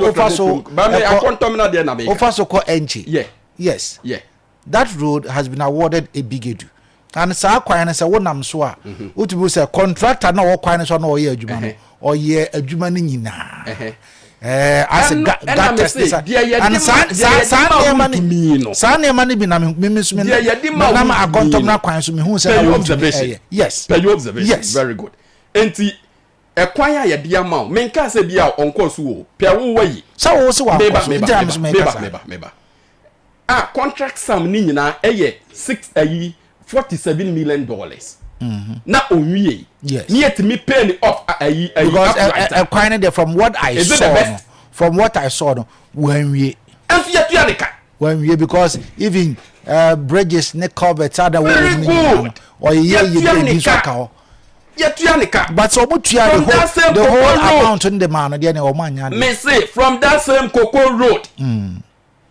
from that same cocoa road yetuanika now upon all sa boni we nyina omadi akuafo no boni we nyina omadi akuafo no na wutimi sa nya sa kokuduro na ene saka ni nyina aba beda ho a through sa same cocoa board ye pe kwanya ye befa so atua saka no na abibere wo hu always have been saying this ye nya ka ye sikwasi buroni kurampo ni kuromodeka ba kwasi buroni kuromodeka no odiniama papa gu akwa mu de manam ayine manfo bibini yeti wo man we mu upon de ye kwa mu nyina no bibini besa hwe wani mu se sa kwa bobosenya. That is what MPP they are preaching now about the cocoa reduction problem aba enya Ghana ni yesi jina yese de abai san ye peno but about within the international market scope no nti yeni asembiaka abai ni se kokwa akwakodi pieces ni nsam kokwa akwakodi pieces nsam ni de kadada no ana se bodada no o kana sa o de ntokwa beba na ni akwakodi ayasili mana akwakodi aban ensem kokobody nsem no no de omo de abodada ni very good na Jerome ekase aka 50,000 very good yes and na 50,000 no and aban na twa sika de akoko se omuntua ka yes but the akano and the better the current price. Only Musa free yetiti nyina anka within this time mpone ni kofintemu season anke yeba behemu no. And possibly after kofintemu April May thereabout you closing season. Waiting for April September thereabout ni calling for new price.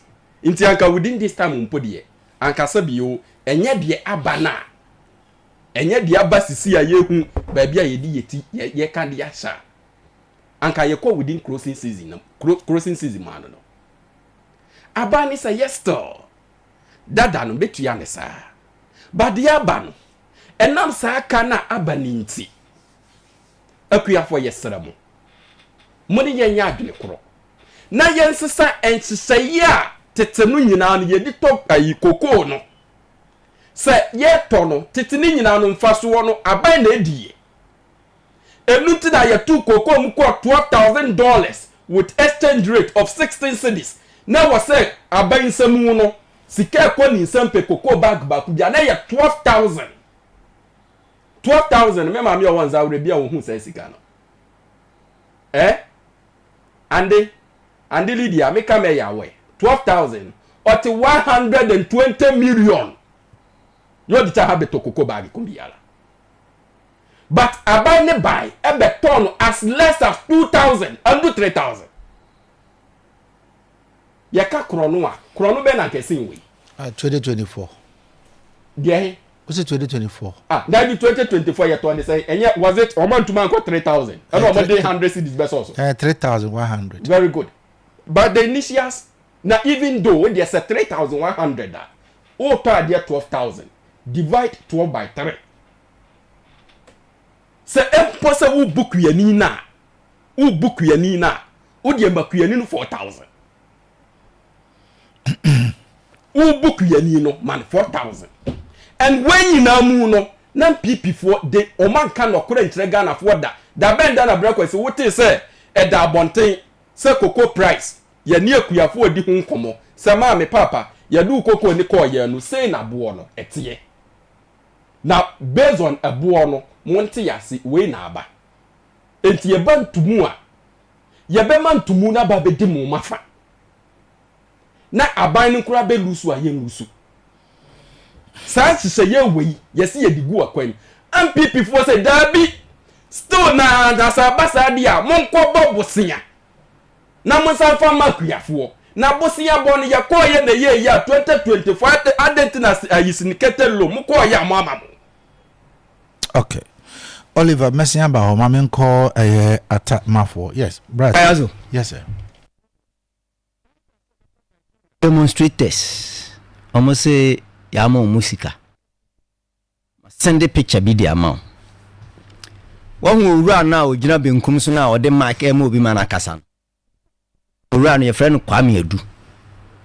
If you old at the Emra or your NDC branch executive.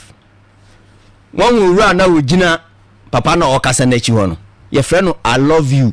Some can love you, the Waka in Bakro. The Syria collar of your Eurocrum. In this any Pakro will catch it, will say. NDC Syria collar catcher was a man 250. So on met demonstrating against him on one Casana bindia and your NDC for your gullible. Very, very gullible. Say it me more musica mujai, your moye Syria collar. E jadi o ye ebe ye demonstration tia wan kasa wa ban ene Oliver ene mo asem bone po me general secretary for the region where you should I have it. A statement our kind or radio say he's disappointed in the MPs 808 MPs kofi ka umia madam kofi oka ho because omudi koko ye politics e wo sewia me dakesi krom ena me MP kofi Beja hose cocoa processing factory ka MPP for ye de ba punukrum ye ntumi anye oba obeye cocoa price now kufado amfama cocoa kuani no oba omde beye enami nu ekura tena ha ka se akufado no sisi akuafo because cocoa price no cost $12,000. Oliver kayaso during the week media ibi sendeo the world price of cocoa in February 2025 was around $8,890 to $10,747 per ton. Mama cocoa kweni 70%, which is 70 million. Mo de man. E ko do $10,000 no. Mo Oliver mi biza February 2025. Mo de man cocoa kweni no. Osu obi eye blame game. But wo betra hay blame game na wo bo. Yes, the Java near the Aso Oliver. Sure. Problem a work cocoa sector, Cecian. What is on Masovo? Oliver. What is cocoa buone sono by 25 million? What me as over? Ah? What me so over? A cana mosi a wohono. What me at ya? That shows that it's a problem ba. Ah? You find ufa kwenye biso. No why then what solve problem no abra koko kwani no onko kanu me bi sa mo se aka wo ho cocoa board eka wo ho ya ye rover ya nkogi syndicated loan entika wo ho very good but eka wo ho makoto 110 pickups wo papa jero ho betra hai wo so amoso ah masa obi ye interview no ha mana kaze omode makoko kuafo mama ye de makoko akrachi for mama akwa monitoring and say you know what you say enya no kre kayazo yes pickups no matter cocoa board no enya no kre say enya no kre Jerome say no kre ah what ya wo master mi wan wo yakola afuna wo fia kayazo mi ata mpacho my ne MP for Sehio so eni nkomo honorable Kofi Bente afo Kofi Batizo atama from pacho me pacho mama ne wi why honorable Kofi Bente afo mrashe bedweli mama from wose hwi so ono ne nsem nyina ejina krata e free the regional secretary honum aba yura fellas one aba all chese the MPs omo award this very region omo 8 omo nyina NDC MPs are disappointed in them all because omo enyina ehwe na aban no e de sa entiswo we e de ebae. Honorable, good morning. Good morning, senior. Na abrenti sɛ. Nyame adom yɛ wɔn tipa na nsɛm wɔn wɔn tipa. Oh adom. Na masha bɛbɔ si de brɛ mate mi senior nga atamafo. Yo daboleka atamafo. What be pay or bro? Daboleka atamafo. Daboleka the politics language. Yeah, NDC rep ko so te Oliver Kosinyako. Oh, okay, we was going. You lot good for. Yo, your friend on pay boni enim. Krata ababeto Monteso free the council the regional secretary from the MPP. You were fellas hodum aba any. How do you respond to it? Also, I disappointed in moya makum watche. Muni now are disappointed in you people. Why is because Coco Bona are buying and the buying, yes, are buying a consultable, and a muni now muji tomb say are buying first abono and famra. Okay, guys, we ain't share your chief for you now, so you also for now. I only say, almost some folk of intermediate time. Say, yes, if you also for person, we call a bema, we copy baby, and never copy about near one person, me, and no, and me. Na the SCA Coco board say will be true say we are disappointed. And no the Coco yet mean politics same figure na Coco say Nienti America say Coco abai any Coco abai ni Coco fu abai enton Coco abai ni aboye. Now so Ghana mra na ye de eye Coco ne ton ene ne ho dwuma nyina e wo ha. Enti say de eye mra na abai na ehwe so ne ti no. We ye de amanyosem ebebem nti asem esi ewo Coco ho sabi ye nyina ye nim se asem yi ne nokure na ni sei ene beboa ene ne daache ene se ye fa ne se ye beboa ye no amanyosem nti obi ebeta ka so de nti a yesua abakosem de nti a me de bia me ji abakosem din se wunim enra chi a wunim de bia ti de si nra chi no de bia ebo ma na ye se si a mo studio we muka hu se ye nye ne sen na ama susaso a ifeba etina no akoye sen Coco minim Coco moduma pa mi papa no yeduma Coco board mi papa no sanso yukwe ni Coco fuo bo you de ye atama ye nyina minim nti wan sende sebi o ene na mi adom abedru pa pempenso ese me sebi dwani a mi tina se yo so fo nem